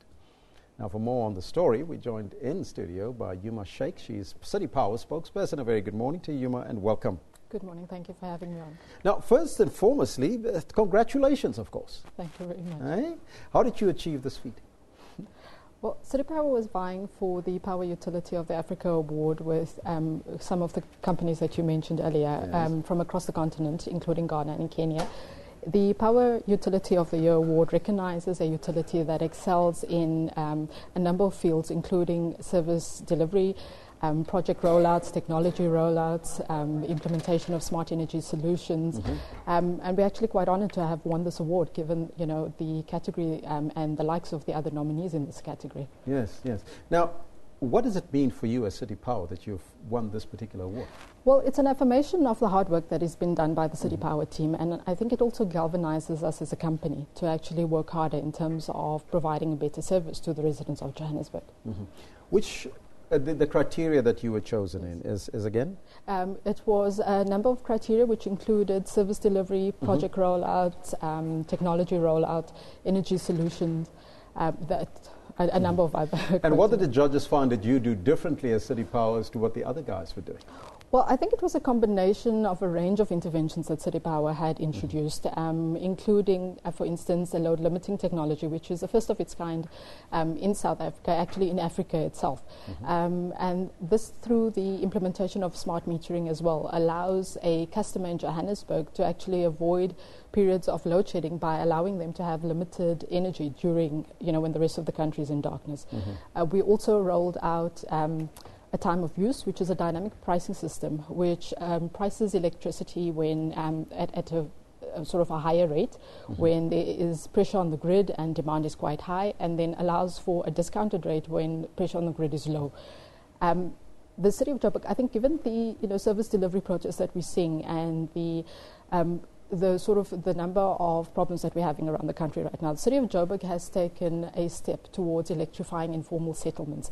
I think one of the biggest problems we've also had is the number of illegal connections that we've been experiencing, and as a result of that also a number of service delivery process. The City of Johannesburg, together with City Power, then had taken a decision to actually provide electricity to informal settlements, and this is through an energy mix solution, which is basically prepaid electricity, gas, as well as solar PVs. And so, for me, it is a range of these interventions that has actually allowed us to win in this category. It sounds very innovative. Now, but supplying that electricity to informal settlements, are they paying for the electricity? Yes. The residents will be paying. It's prepaid technology that we're rolling out. But remember, it's also gas, which a customer would have to then, fork out from his own pocket. Yes. What this does allow is sort of formalizing the electricity connections that exist in some areas, and in some instances where it doesn't exist, to basically hamper illegal connections. We've seen a lot of deaths, a lot of injuries related to that. And what it also does, it doesn't allow us to control the pressure on the grid at times. We see an excessive demand at some times, lower demand at some times. So basically that erratic behavior on our network is avoided by actually taking control of the situation and allowing for residents to monitor their own consumption patterns. As far as I can recall, Soweto residents weren't very happy when prepaid meters were installed there. So how does that impact on your plans? Well, look, Soweto is an Eskom area of supply. So it is not supplied. It is not in a City Power area of supply. What City Power does take care of in Soweto is the street lighting that we take care of there. Okay. Let's go back to your load limiting application, because it sounds very exciting. Apparently it's a free app that's compatible with Android and iOS operations. And but how is the market responding to it? Are people actually using it? Look, if you would allow me to perhaps just explain what the load limiting initiative itself is in any event. Like you said, a first of its kind solution across Africa itself. And what it does is that through load limiting and the installation of smart meters, it allows a household or resident in Johannesburg to actually monitor your usage patterns. So when I think with the implementation of load limiting, City Power has been able to avoid or only able to implement 41 of the 200 requests that Eskom had for us, during the load shedding period. So what that meant is that residents in Johannesburg actually had power during load shedding periods when the rest of the country actually, was shed during those 4-hour periods. What it does is allow you as a resident on your app itself to actually monitor your appliances, to switch off your appliances remotely. When we rolled out load limiting, there was a question of, residents were a little bit concerned around their appliances being, just switched off and that. What this actually allows is, through the app, the free app, it allows you to actually have a look at the load limiting schedules, but it also allows you to remotely take control of the situation. The introduction of The introduction of the free app is something that we've just only recently introduced to the market. So we're busy still, monitoring that. And as we get feedback from residents in Johannesburg, we'd be able to then, just continue to fix and hopefully make this a tool that becomes, something that every resident would then use. Now, we know there was rolling blackouts a couple of years ago, and of course last year was, we were promised this year by Eskom that we will not have rolling blackouts. How confident are you as City Power that that will not happen, that people will have their power, and that you're on track to keep it that way? Look, I think we're extremely positive given a number of interventions that we've introduced as a company as well. I think last year alone, with the introduction of load limiting, the rollout of smart metering and that, we've only had to implement around, like I said, 41 of the 220 requests. This year with Eskom, confirming that they, would not load shed, in the event that it does, I think the City of Johannesburg and City Power, us as a company, we're prepared. Mm-hmm. And I think we are able to give, some confidence to the residents of Johannesburg that, with the rollout of the technologies that we have, that we'd actually be able to avoid load shedding. Mm-hmm. Is there a sense that with the award that you've received now that you can implement this in other areas for perhaps for Eskom, other utilities?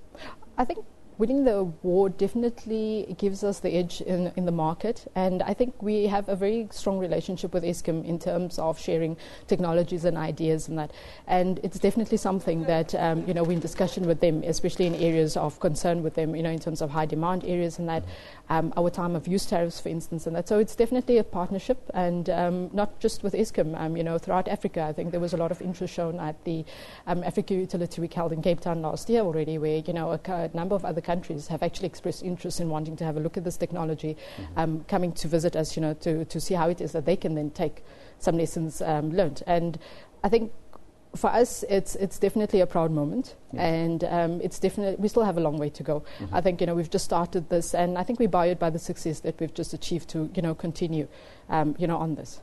Yuma, let the light shine on you. Thank you so much for joining us here in studio. Thank you very much for having me. That was Yuma Sheikh. She is City Power spokesperson, telling you all about the award that they've won. That's fantastic, isn't it?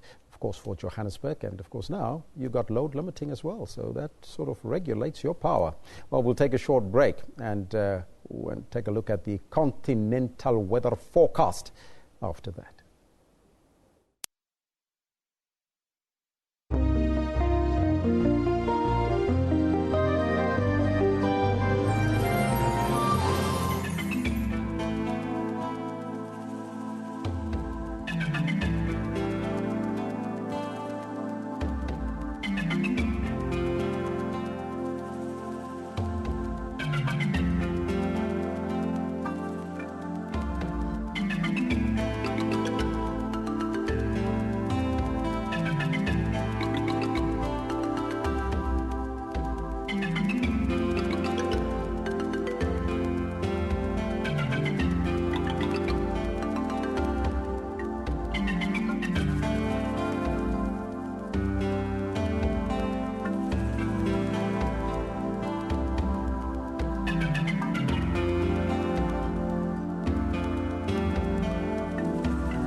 Now that's your weather forecast in the continent. But now research showed how coral reefs, which are usually a great tourist attracting underwater landscape, can be very crucial in protecting beachfront hotels from erosion and flooding.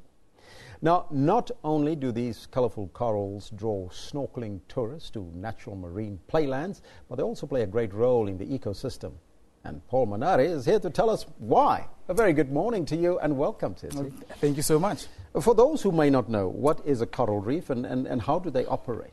Yeah, the first thing you think of when you hear coral reef, a lot of people, especially tourists, would think, oh, Nemo, Finding Nemo, you remember? So the tiger fish and all the other colorful fish, yes. Yeah, so basically they do house that. It's, it's simple terms. It's basically just these lovely rocks underwater. They've got a bit of calcium in there, and they house a lot of animal and plant life. And they really they're astonishing to see. For somebody who loves snorkeling, I've just a couple of pictures that we have there. They're really beautiful to see for those tourists that are into environment and nature and landscape. Yes, and you'd find them underwater, and they look almost like these shell rock, and some of them are very sharp, and they've just got so much a variety of life attached to them.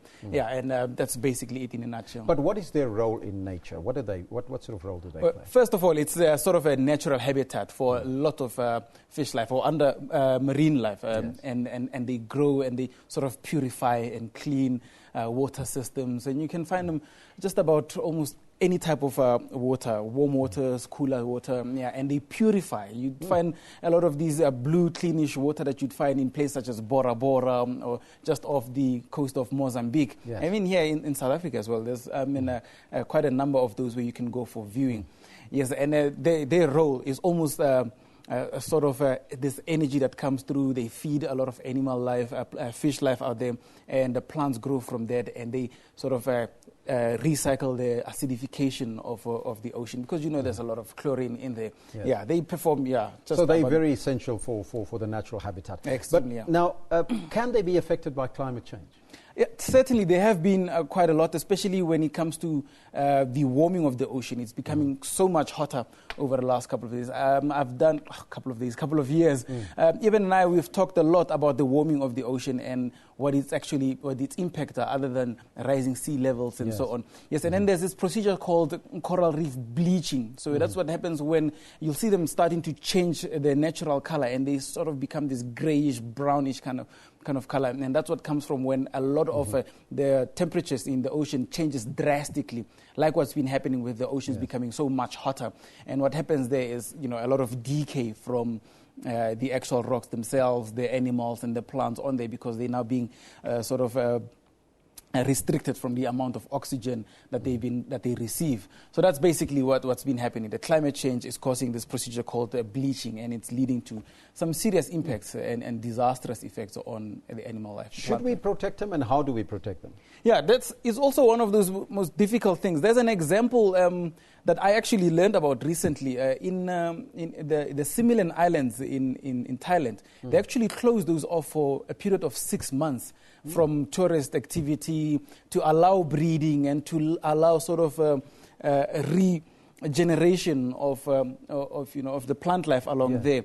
And it's very, very important in terms of protection. We need to classify these as natural endangered habitats that need to be protected, because once you know how humans are. Once we see something beautiful, we all want to flock there, and thousands of us want to visit and overuse this resource. So the best way of protecting them, yes, is to actually restrict the visitation routes or sort of amount of times that people can actually visit those, and also allow for those to, almost like how you let fish sort of restore themselves. We need to let them, we need to restrict the farming, we need to restrict the tourist activity that takes place there. That's basically one of the best ways we can do that. And we need to have stricter laws in terms of what people are allowed to do when they get to these coral reefs. Now, we are in South Africa here. We're not really much affected by natural disasters. So is our natural resources pretty much looked after, or do we still have to care for them? Yeah, we have one of the best environmental laws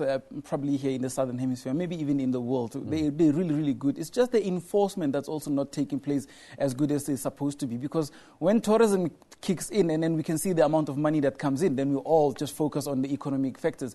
But yes, we do not really have environmental disasters in terms of superstorms or earthquakes and so on, although we do get them, and we also are affected by climate change. But the way we are managing our risk and the way we are managing our adaptability is also one of the best ways. The Department of Environmental Affairs has been actually sort of commended by the global organizations in terms of environmental issues of how they manage and how they run their systems here, which is really, really good. Our COP17, when one took place here, I mean, that actually led one of the greatest negotiations and foundations to what we've been going through now with the COP21 and the Paris Agreement. some of the best policies and green papers came from that, and which was from a South African landscape. Yeah, so we are doing pretty good. So the next thing, you go down to the beach and you go and snorkel. What should you, as a visitor, a tourist, go and do and make sure that you don't disturb our coral reefs? Yes, I always encourage people to have a green set of mindset in the backgrounds when they go traveling. First of all, do not litter. That's big thing that people do when they go on holiday. They think, I'm on holiday and I can do whatever I want. We overeat, overconsume, and we just throw litter all over the place. Do not litter. Try to be as clean as possible. Rather leave footprints behind, not a bad carbon footprint. Let's not go for that kind of lifestyle. Yes. And also do everything in moderation. If you're gonna go for some fishing or these large scale fishermen and so on, just do everything in moderate. Just allow for the natural environment to recover. Yes. Because the problem is we are overusing the resources in a manner that they are not allowed to rebuild themselves. So the carrying capacity gets exceeded a lot sooner than it's supposed to be. So that's what I would suggest. I mean, for a tourist, you're not going to go out there and catch a couple of blue whales at the same time. You just want to go see them.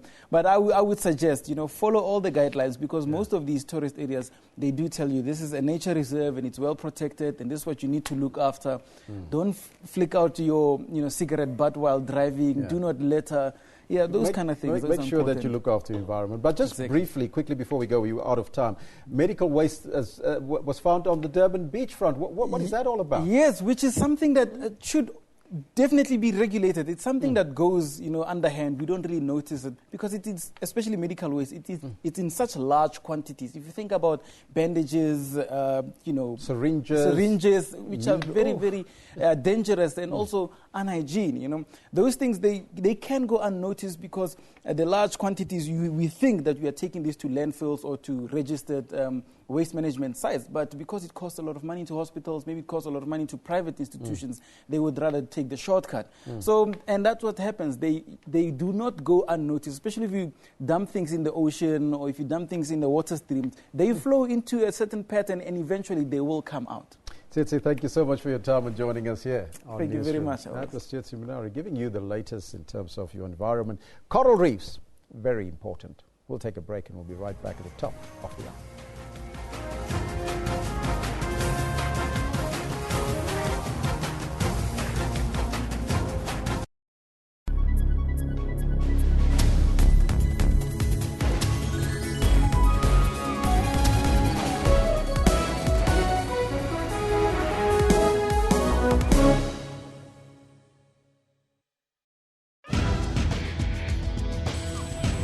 Technology isn't all scary.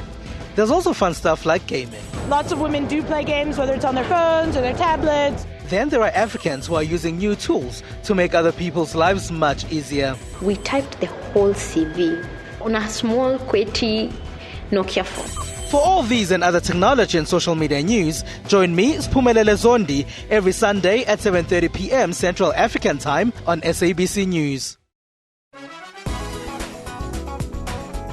The cotton field story is being told through patchwork by artists to celebrate the diaspora in America. Vitally important in telling the stories of what is happening in the refugee crisis, with migration, with questions of immigration.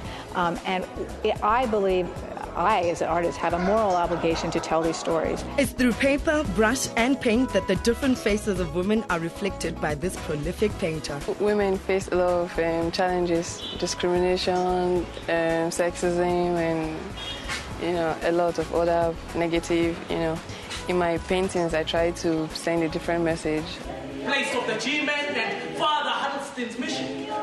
Place of Balanski's and the Odin cinema, and that's never... Join Refilwe for that 1 hour weekly dose of arts and entertainment news every Saturday at 12. Why are electoral systems important in a democracy? We think of democracy as voting people into office. The other side of the coin is that we would be more empowered and more accountable in politics if we could do the opposite, is vote them out when they don't deliver. Politics is about who gets what, when and how.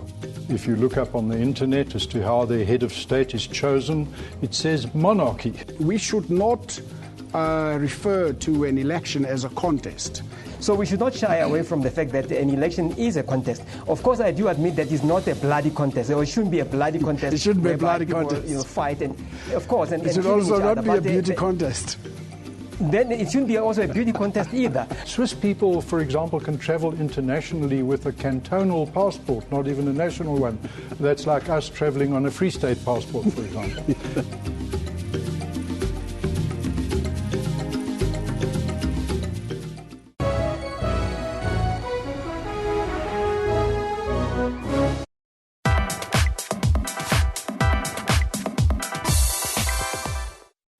Rooted in African folklore, Orisha's journey is a fantasy tale about a little girl and the power of imagination. New York-born filmmaker Abdul Ndadi says his family's Ghanaian roots are central to his journey. They always wanted me to know my roots and my culture, so they always sent me back home to, see the family and just learn and just hear the stories from the elders and just soak it all in.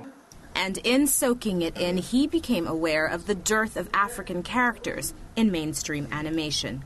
Most of the time, most of the characters I knew growing up, none of them looked like me, so I had to just try to imagine myself being something I'm not. In this time when the conversation about representation in the media is gaining more voices, Abdul says he wanted to do his part to disrupt the status quo using the language of illustration he knows so well. I just wanted to just, go against that and just, show that we are beautiful people, that we have, we have culture, we have grace, we have dignity. And I just wanted to, even in that little short film, I just wanted to at least have that even for a little moment. Which also meant making a film that illustrates the scope of the African experience. When I made the film, I wanted to go for a Pan-African, idea because not only Ghana or Nigeria or South Africa has been afflicted. So I wanted to have a little piece of every culture, and, put it together. And what began as a thesis project for the School of Visual Arts made its way to the 2015 Cannes Short Film Corner and other festivals worldwide. The first one was in Japan, the Hiroshima International Animation Festival, which is one of the biggest animation festivals in the world.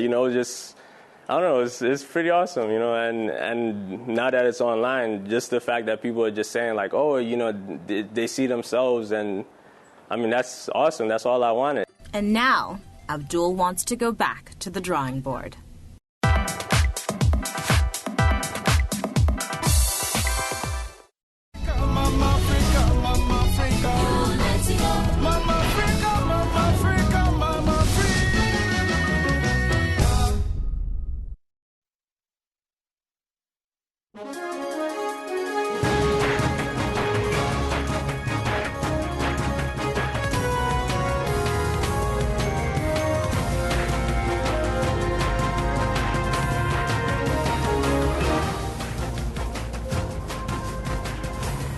It's Thursday, the 26th of May 2016. This is Newsroom on SABC News, Channel 404. If you just joined us, Jumbo Africa.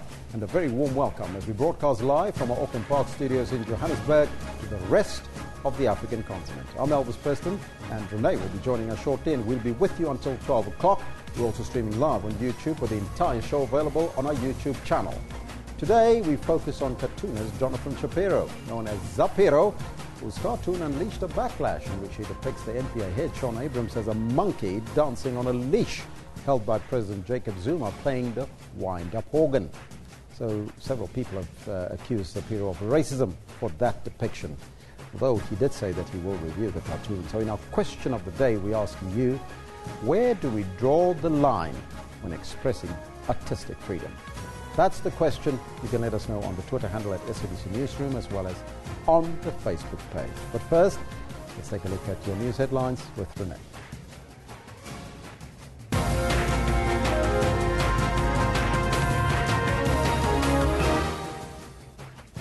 President Jacob Zuma has called for an end of conflicts to prevent the continent from realizing its potential. Gauteng Human Settlements MEC Paul Mashatile and Hammanskraal residents find a temporary agreement as life gets back to normal in the area.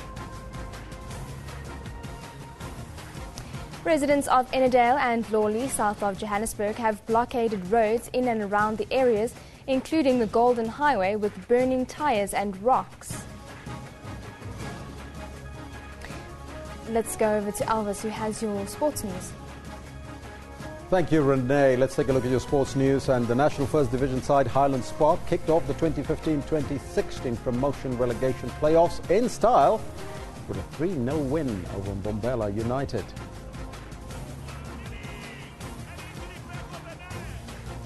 Runners wrap up their preparations ahead of this weekend's Comrades Marathon in Pietermaritzburg, which will go from Pietermaritzburg downhill to Durban. And SABC announces the acquisition of the rights for the Euro 2016 Cup for its TV and radio platforms.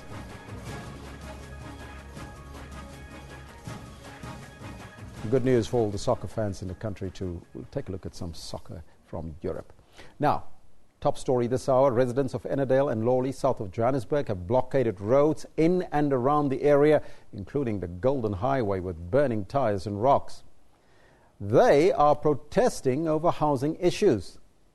Learners are also being prevented from going to school. Johannesburg Metro Police are advising motorists to avoid the road. Police officers have been sent to the area to try and calm the situation. Now, for more on the story, we now cross to our reporter, Griselda Lewis, who is in Ennerdale. Griselda, very good morning to you and welcome. Can you give us the latest from there, and how is the situation currently? Well, a very good morning to you, Albus. The situation here in Ennerdale and Lawley is still very tense. There's a very large police presence here. All entrances and exits to Ennerdale and Lawley have totally been barricaded with stones and burning tyres.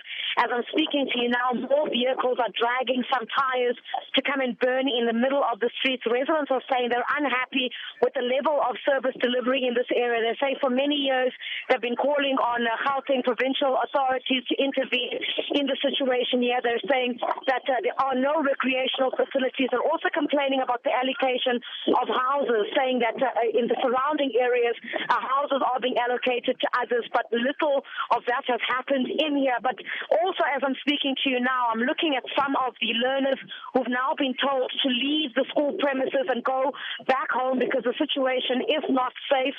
Many of them saying that they're quite worried because some of the matriculants are headed towards the examinations in June, and this has certainly disturbed schooling in this area as well. So residents say they're going to continue with this protest until somebody comes and listens to them. They're calling for the mayor of the mayoral committee on housing, Dan Bombo, to come and address them. They continue to protest here. In front of me at the moment, there's at least about 20 tyres that are burning in the middle of the road. Cars are being turned away from this area and being diverted to other areas where they perhaps might be able to exit and enter this part of Ennerdale and Lawley. But the situation here certainly is very tense.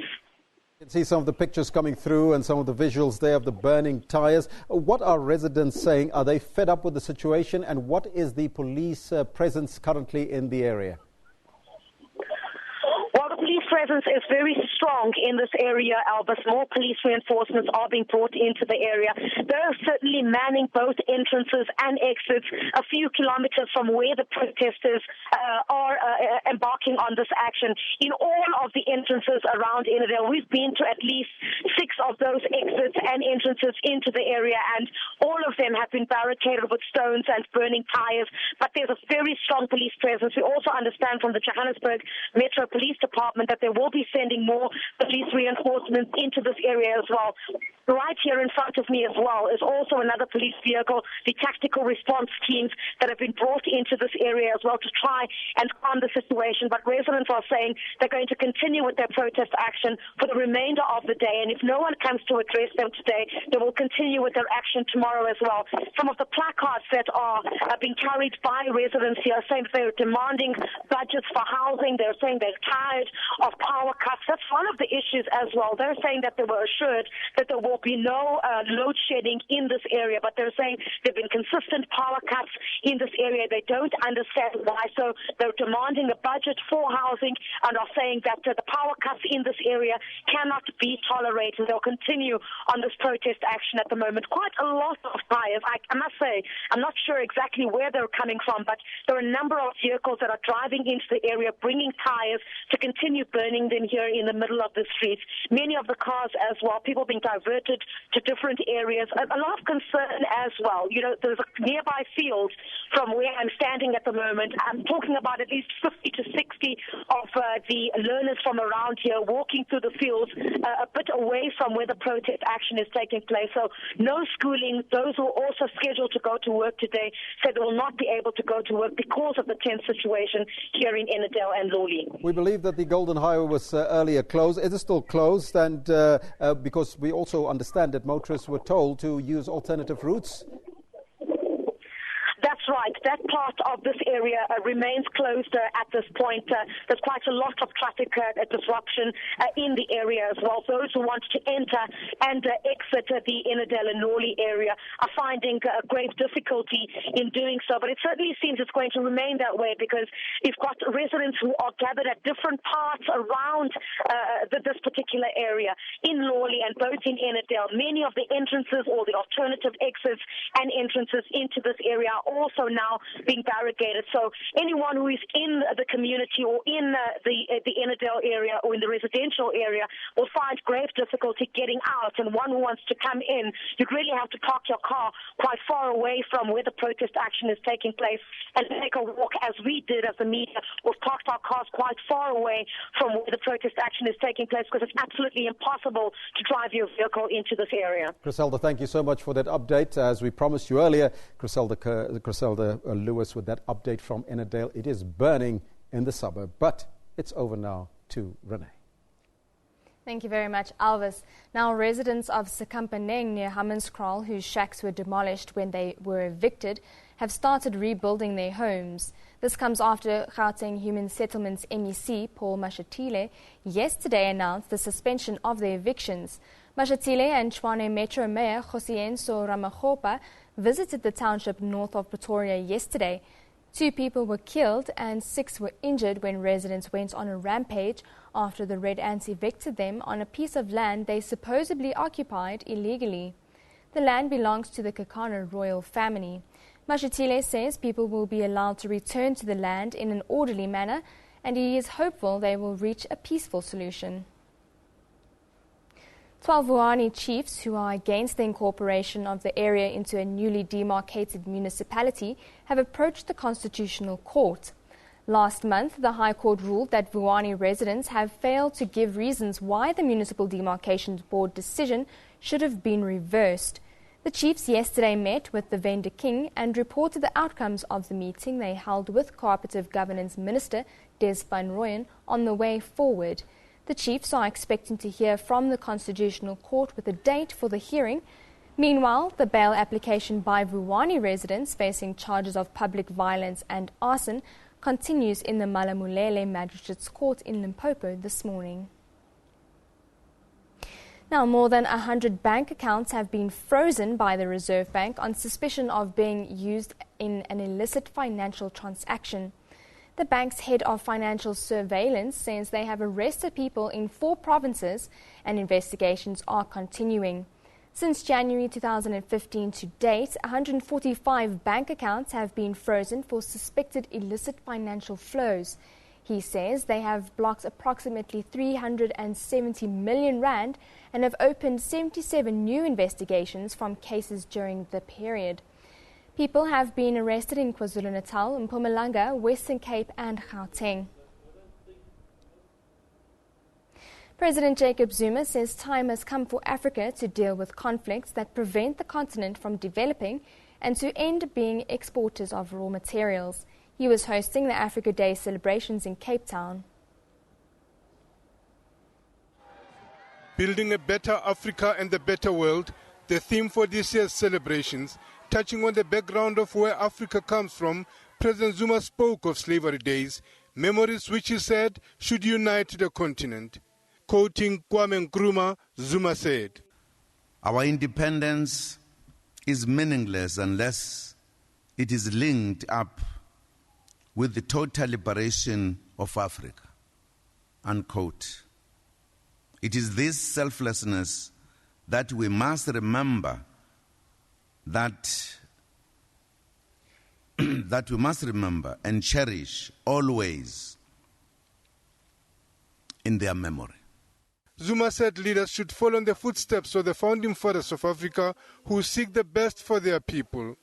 Today, with our partners in these regions, we seek to build a better and more just world, and to build a prosperous Africa, free of poverty, unemployment, disease, and underdevelopment.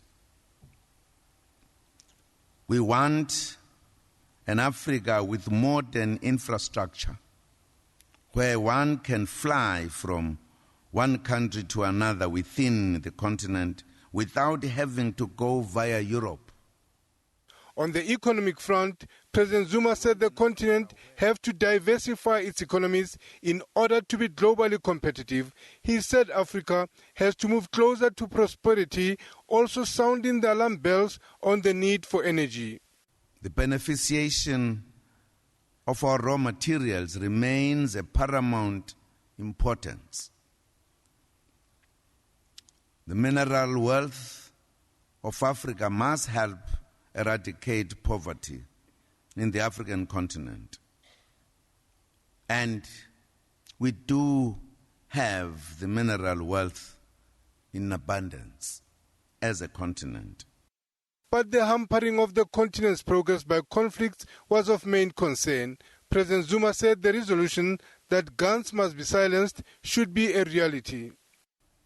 We want an Africa that is at peace with itself. An Africa where women and children live without fear of attacks.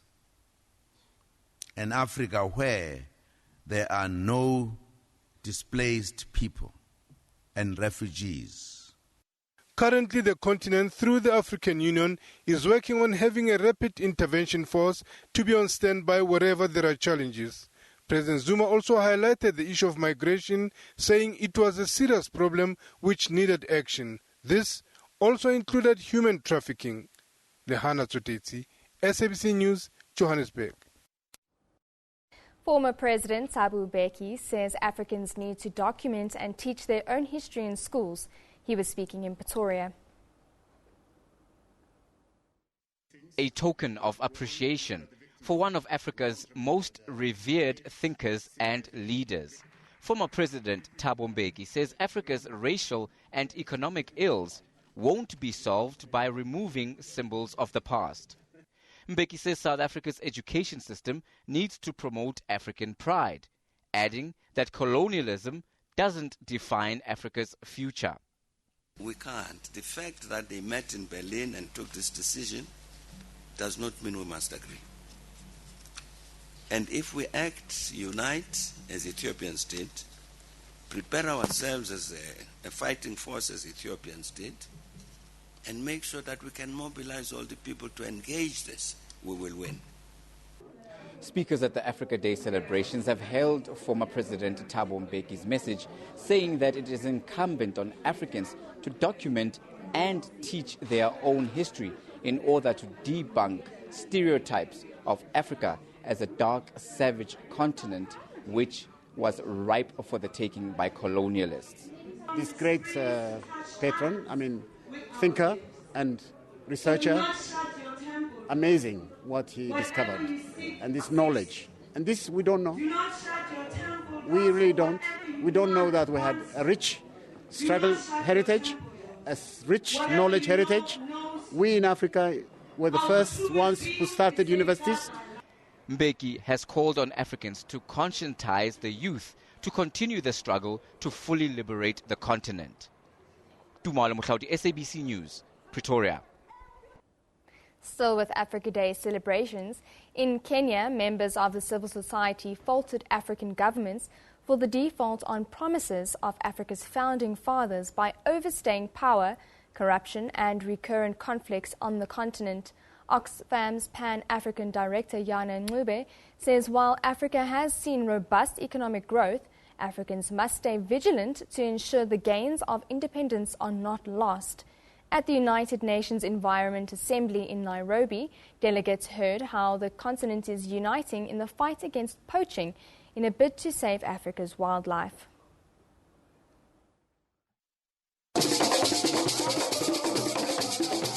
58 years since the first Africa Liberation Day, now known as Africa Day, the continent is free. With freedom comes challenges including poverty, disease, hunger and conflicts. Speakers at the Nairobi conference challenged the continent's leadership to work harder to fight these vices as well as shed off donor dependency. The failure, in my view, to incorporate democratic principles and norms, the failure to incorporate high standards and norms around human rights are part of the reasons we are continuously not seeing the kind of peace, the kind of development, the kind of progress that we would like to see happening in this continent. The Africa Rising theme was carried on to the United Nations Environment Assembly, where African Union representatives told of efforts by the continental body to lead efforts towards saving Africa's wildlife. They are also working together on ensuring that we stop that high demand, that demand which has been created around the ivory, around the rhino horns, around, call it all from Africa. We must put an end to that. So the heads of state, the leadership on the continent are saying no. We must ensure that we are working together. Estimates from the United Nations indicate that between 2010 and 2012, 100,000 elephants were killed for ivory in Africa. Now, African leaders say they have the political will to stop the destructive trade. Can you imagine in future when a child will come and ask, how does an elephant look like? Because we have exterminated all the elephants on the continent, we must stop it. From Nairobi, Happy Africa Day. Sarah Kimani, SABC News, Kenya. The United Nations Secretary General has called on African nations to advance the priorities espoused in the Africa Union's Agenda 2063. In a message to mark Africa Day, Ban Ki-moon noted a theme focused on the furtherance of human rights, with a particular focus on the rights of women. He lauded Africa's commitment to placing women at the center of the 2030 Agenda for Sustainable Development and the AU's 50-year transformation plan.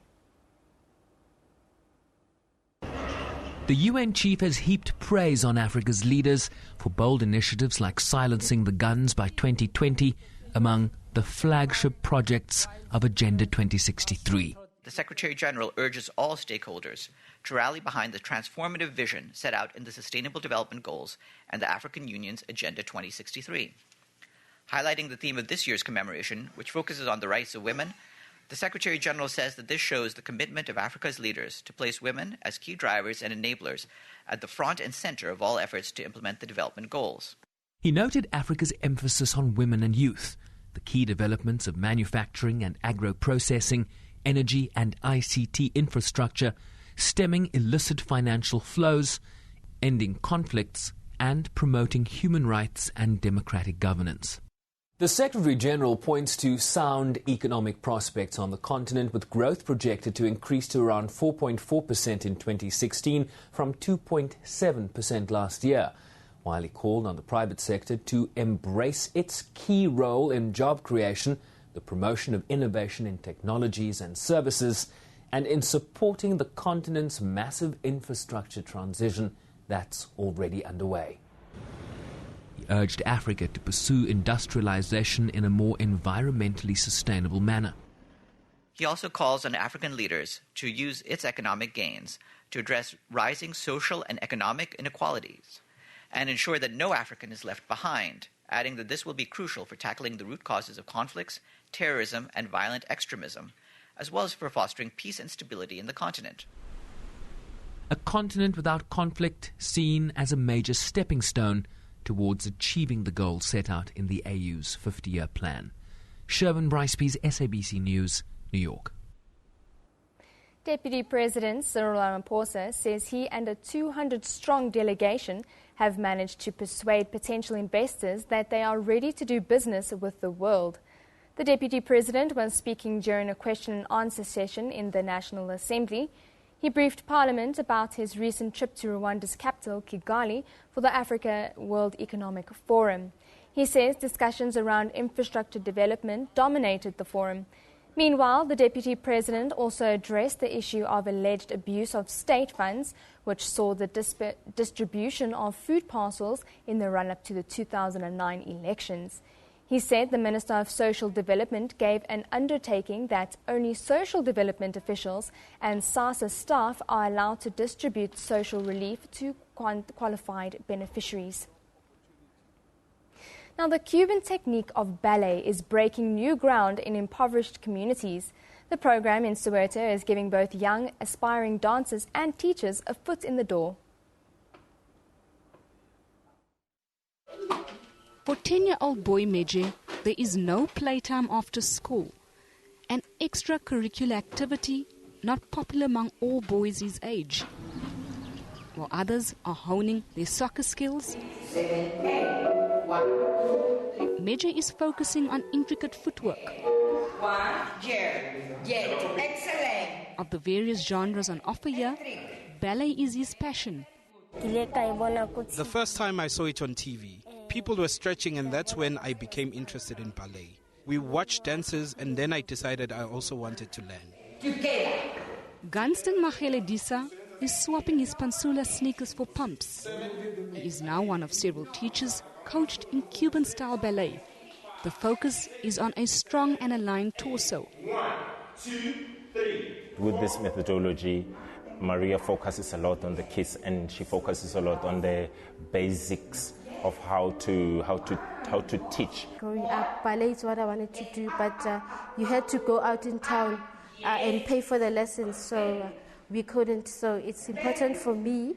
I'm very happy that I'm learning it, and I'm very happy at the same time that I'm sharing the skills with them. 1, 2, 3. And there's no shortage of enthusiasm. 7, 8. People are starting to move away from this stereotype ways of thinking that ballet it's for the rich, it's not for black people. This graceful art form could see Meje and others here dance their way onto the world stage. Gillian Pillay, SABC News, Soweto. Well, isn't that just a lovely community story? But stay tuned. After this, we will be crossing to Elvis with your sports.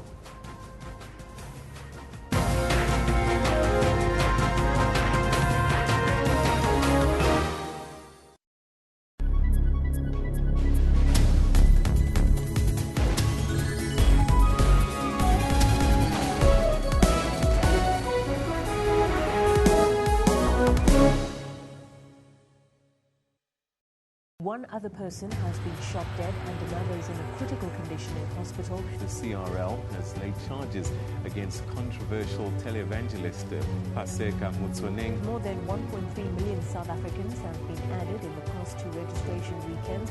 The International Monetary Fund warns that policy uncertainty could dampen economic growth in South Africa. And all eyes are on the new Bok coach, Alistair Coetzee. His challenge to keep everyone in the country happy.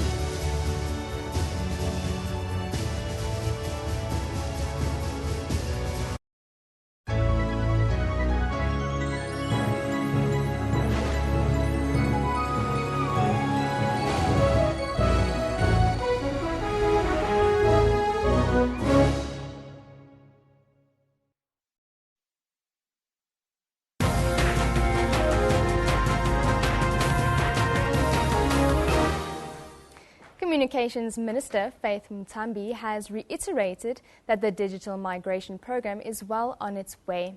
Speaking on the TNA Business Breakfast this morning, the minister said that the DTT has already been rolled out in some places. The project is here. It's happening. We've launched the project on the 1st of October last year. And then we targeted the SK area, the Kemos one. That's where we officially launched the project. As I'm speaking now, there's a team that is moving all over the country, ensuring that the people register. Because remember, the policies say you need to be a South African citizen earning less than 3,200, and then you must also be able to prove your means test to say you are an indigent, all those kind of things.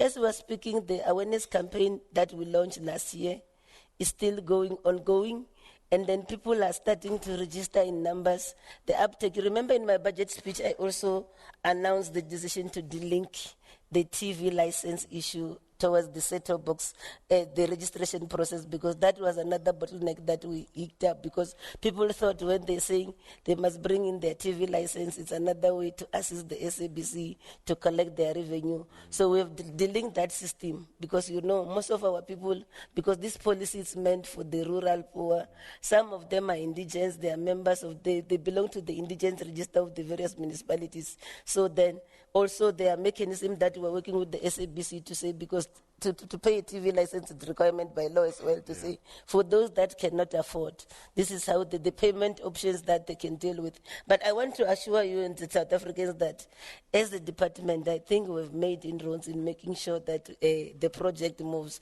within the very short space of time. So we shouldn't be focusing much on the delays. Those that are in the industry, they will understand that this one achievement is a country that we've managed to move to make sure that it happens, and it's happening.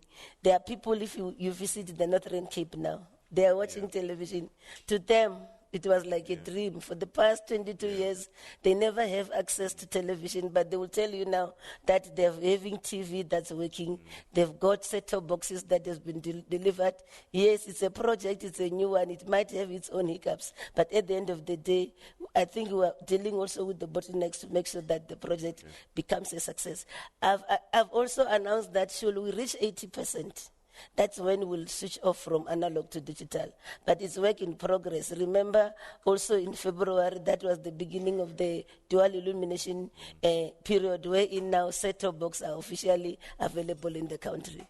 That's work in progress. Okay. And then also with SADC countries, remember we've agreed, because it shouldn't look like it's all doom, in the sense that last year we engaged with our neighboring states.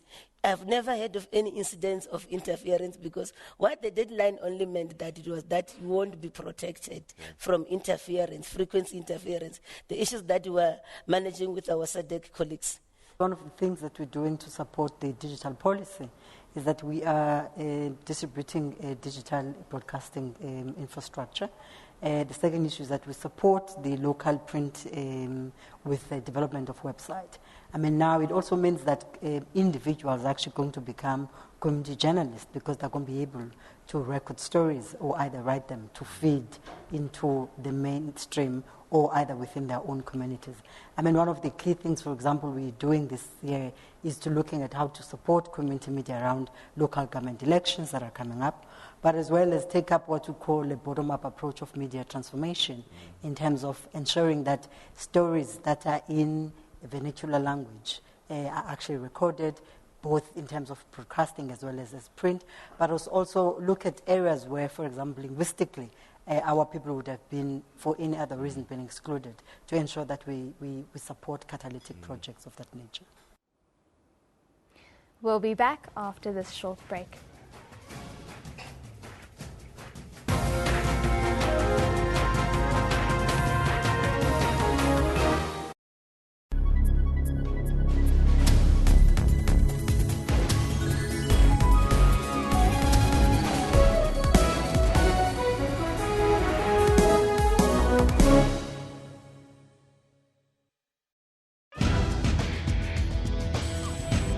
Technology isn't all scary. There's also fun stuff like gaming. Lots of women do play games, whether it's on their phones or their tablets. Then there are Africans who are using new tools to make other people's lives much easier. We typed the whole CV on a small, QWERTY Nokia phone. For all these and other technology and social media news, join me, Spumelele Zondi, every Sunday at 7:30 p.m. Central African Time on SABC News.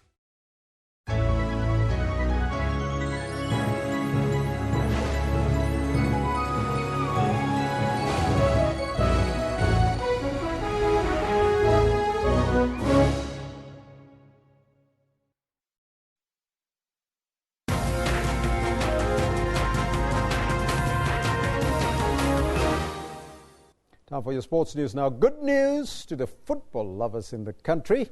South African Broadcasting Corporation has secured the rights to broadcast the Euro 2016 for its TV and radio platforms. Now, the Euro 2016 will kick off on June the 10th, and matches will be live on SABC 1 as well as SABC radio stations. Now, to discuss this and more, we're joined by the SABC spokesperson, Mr. Kaiser Kanyaho. Mr. Kanyaho, very good morning. Good morning. You must be a very happy man. Euro 2016 in the bag. No, definitely. We are very conscious of the fact that South Africans love their soccer. And we were looking at the fact that come this weekend or Monday, everything from the PSL wraps up. Yes. And now people will be bored, those who love soccer. And we then felt it was important that we then secure the Euro 2016 and make sure that the soccer-loving people in this country are entertained. What does the deal entail? Will SABC broadcast all the matches from start to end? No, we are not doing all the games. We're doing 12 games because we have sub-licensed this deal. And out of these 12 games, we'll obviously have the first game, and then from there we do the other games in between, and then we'll do 2 quarterfinals, we will do 1 semi-final, and we'll do the final. Okay, good. Now, how will this affect the normal programming of the SABC 1 particularly? Yeah, it will be affected, but not that much, because most of the games that we are doing are either on a Saturday or on a Sunday, and I think it is only 1 that we're going to be doing on a Thursday, and 1 or 2 on a Friday, but most of our schedules will not be affected that much. How did it come about to sign this deal at the end, and did it take it a long time? Not necessarily. It was something that we just went to our partner there and we discussed the issues. Obviously, there were some of the issues that we can't divulge now in terms of finances and whatever. But about 2-3 days ago, we then clinched this deal and we are ready to go.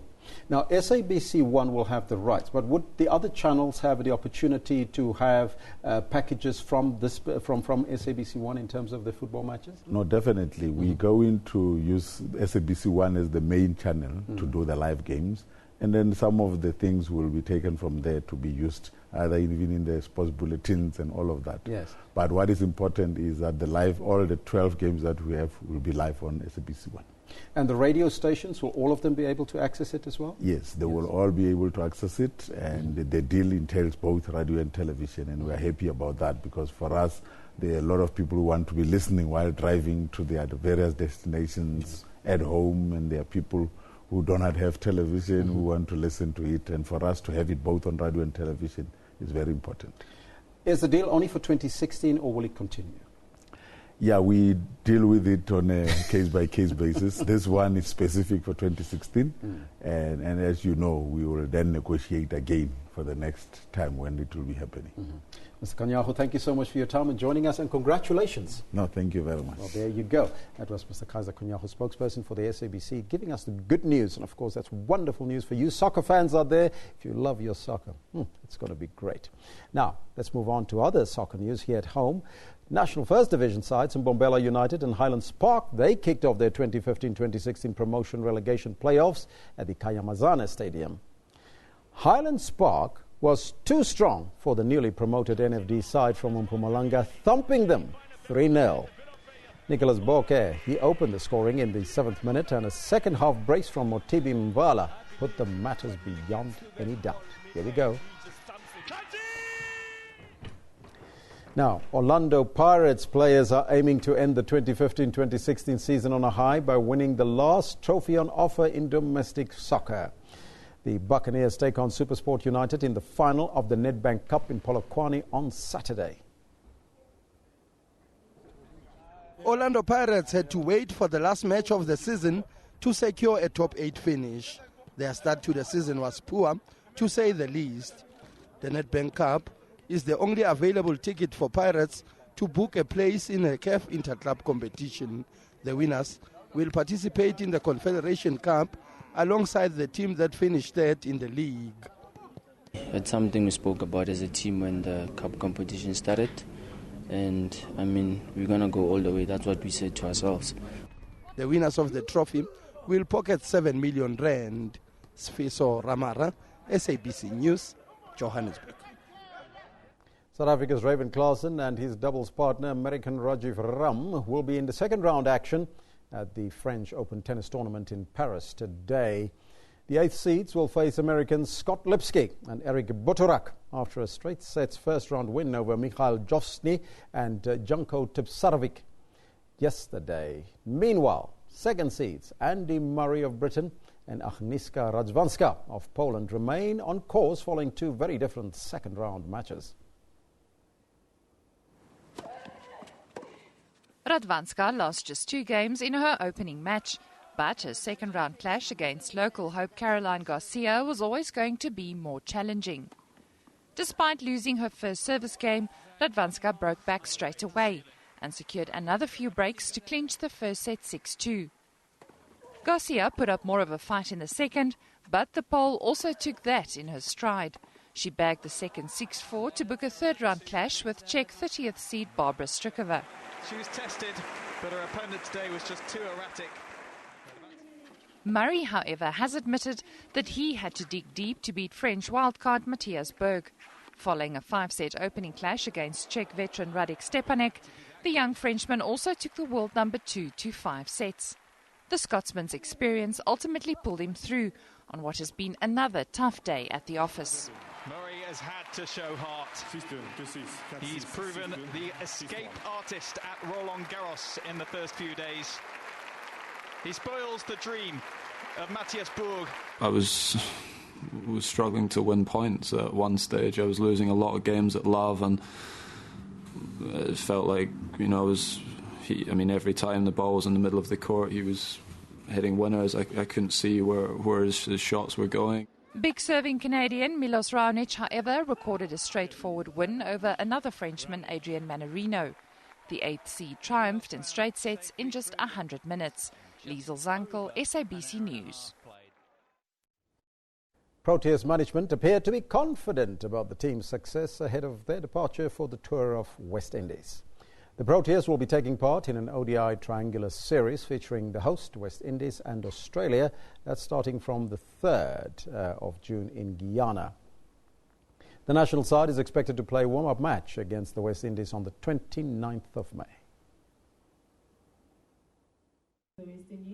Proteas coach Russell Domingo is confident of redemption following a string of poor results in the first quarter of this year. The Proteas crashed out of the 2016 T20 World Cup in India after losing 2 of their group stage matches against England and West Indies. Not to mention the humiliating test defeats against India last year and England on home soil earlier this year. The last time we played them in a sort of a triangular, we beat them in a final, and hopefully we can do that again this time. Winning is important for South Africa, we know that. The public demands that, the cricketing people demand that. We demand that because we've got a really good side. With West Indies pitches notorious for being flat and dead, spinners and middle pace bowlers are expected to play a big role. With the number of South African players in the Indian Premier League, their experience will surely come in handy for the Proteas. Playing in the IPL, you're playing on slow turning decks, and we've been practicing on those types of pitches for a long time, the World Cup, and for me personally in the IPL. And then going to the West Indies, we've heard that it's very similar conditions. With some of the international players away on club duties in India, only 8 players aboard a flight to West Indies. The rest of the squad is expected to meet up with the team in West Indies in the coming days. Joseph Mohali, SABC News, Captain Park. Roger Klug of Team IAM Cycling upset the apple cart with a victory on stage 17 of the Giro d'Italia. Klug joined a late attack from Filippo Ponzata before breaking clear for the victory. After catching a break of 6 riders with just under 2 kilometers to go, the sprinter teams were lining themselves up for a bunch gallop to the line. Pozzato had other ideas, though, and the Italian jumped clear as the race passed through the Flamme Roger. When it appeared that the veteran rider and former Giro d'Italia stage winner had pulled one over the peloton, Klug latched on to his wheel and went into the last 100 meters. Klug used all his sprint knowledge from the track to time his run to perfection.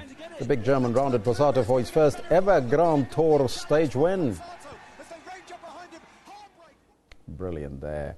Now the Comrades Marathon here at home, the ultimate human race, takes place this Sunday. Celebrating that spirit of humanity during this year's Down Run is an inspirational teenager, Sandile Mbili, a paraplegic who will be running the 1.6-kilometer Nedbank Green Mile to raise funds for other paraplegic children who require prosthesis. Mbili, a double amputee, lost his legs to a bacterial infection 4 years ago.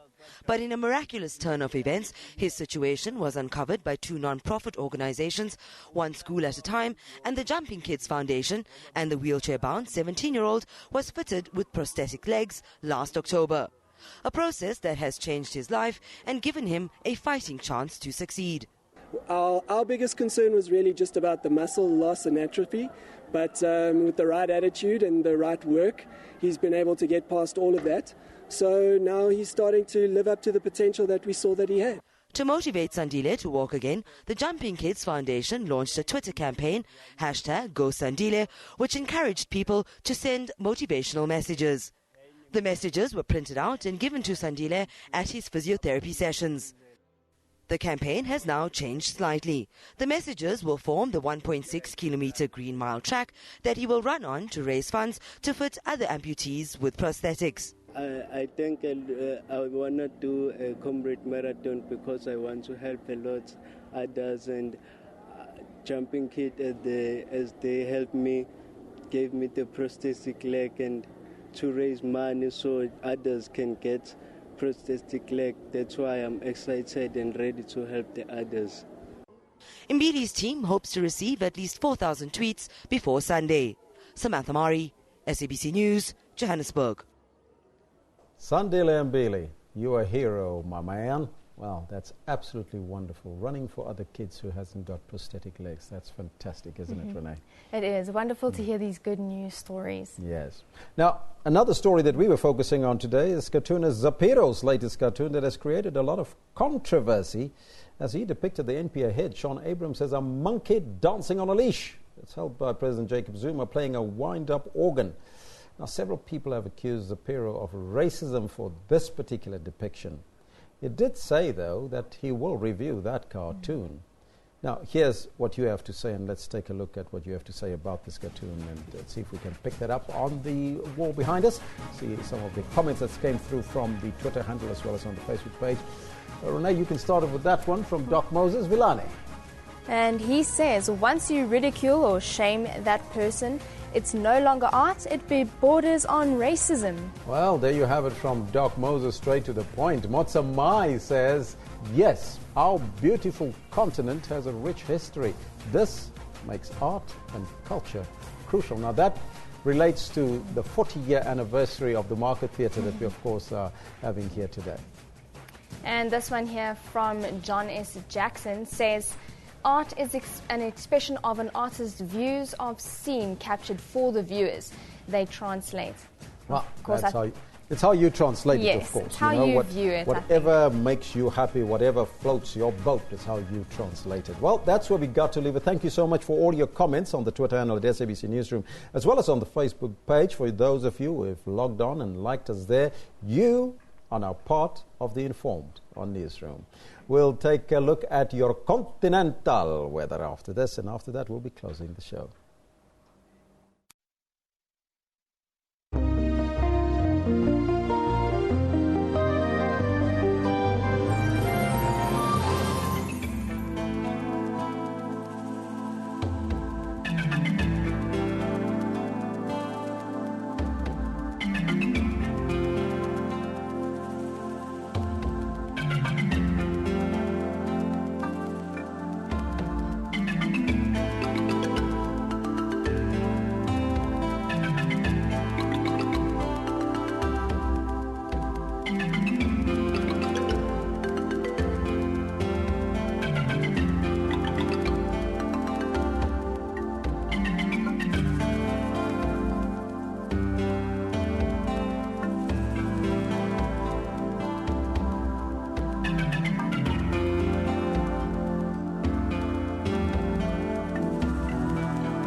Well, we've come to the end of Newsroom today, but we will be back at same time, same place tomorrow.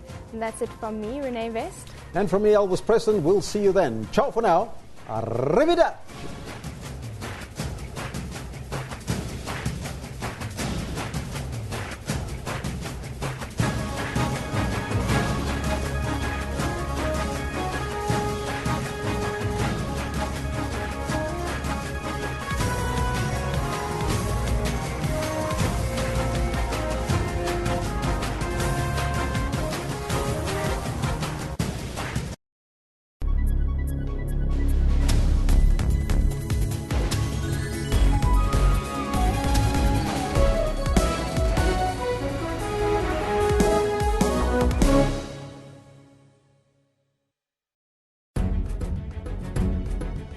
Did you go to heaven? Kelvin is the one who created all this. What are you fighting over? Us? If there is 10 million in my account, it will be in the front page the next day. Do you have 10 million? Oh, Jesus, hold my hand. Hallelujah. It's happening.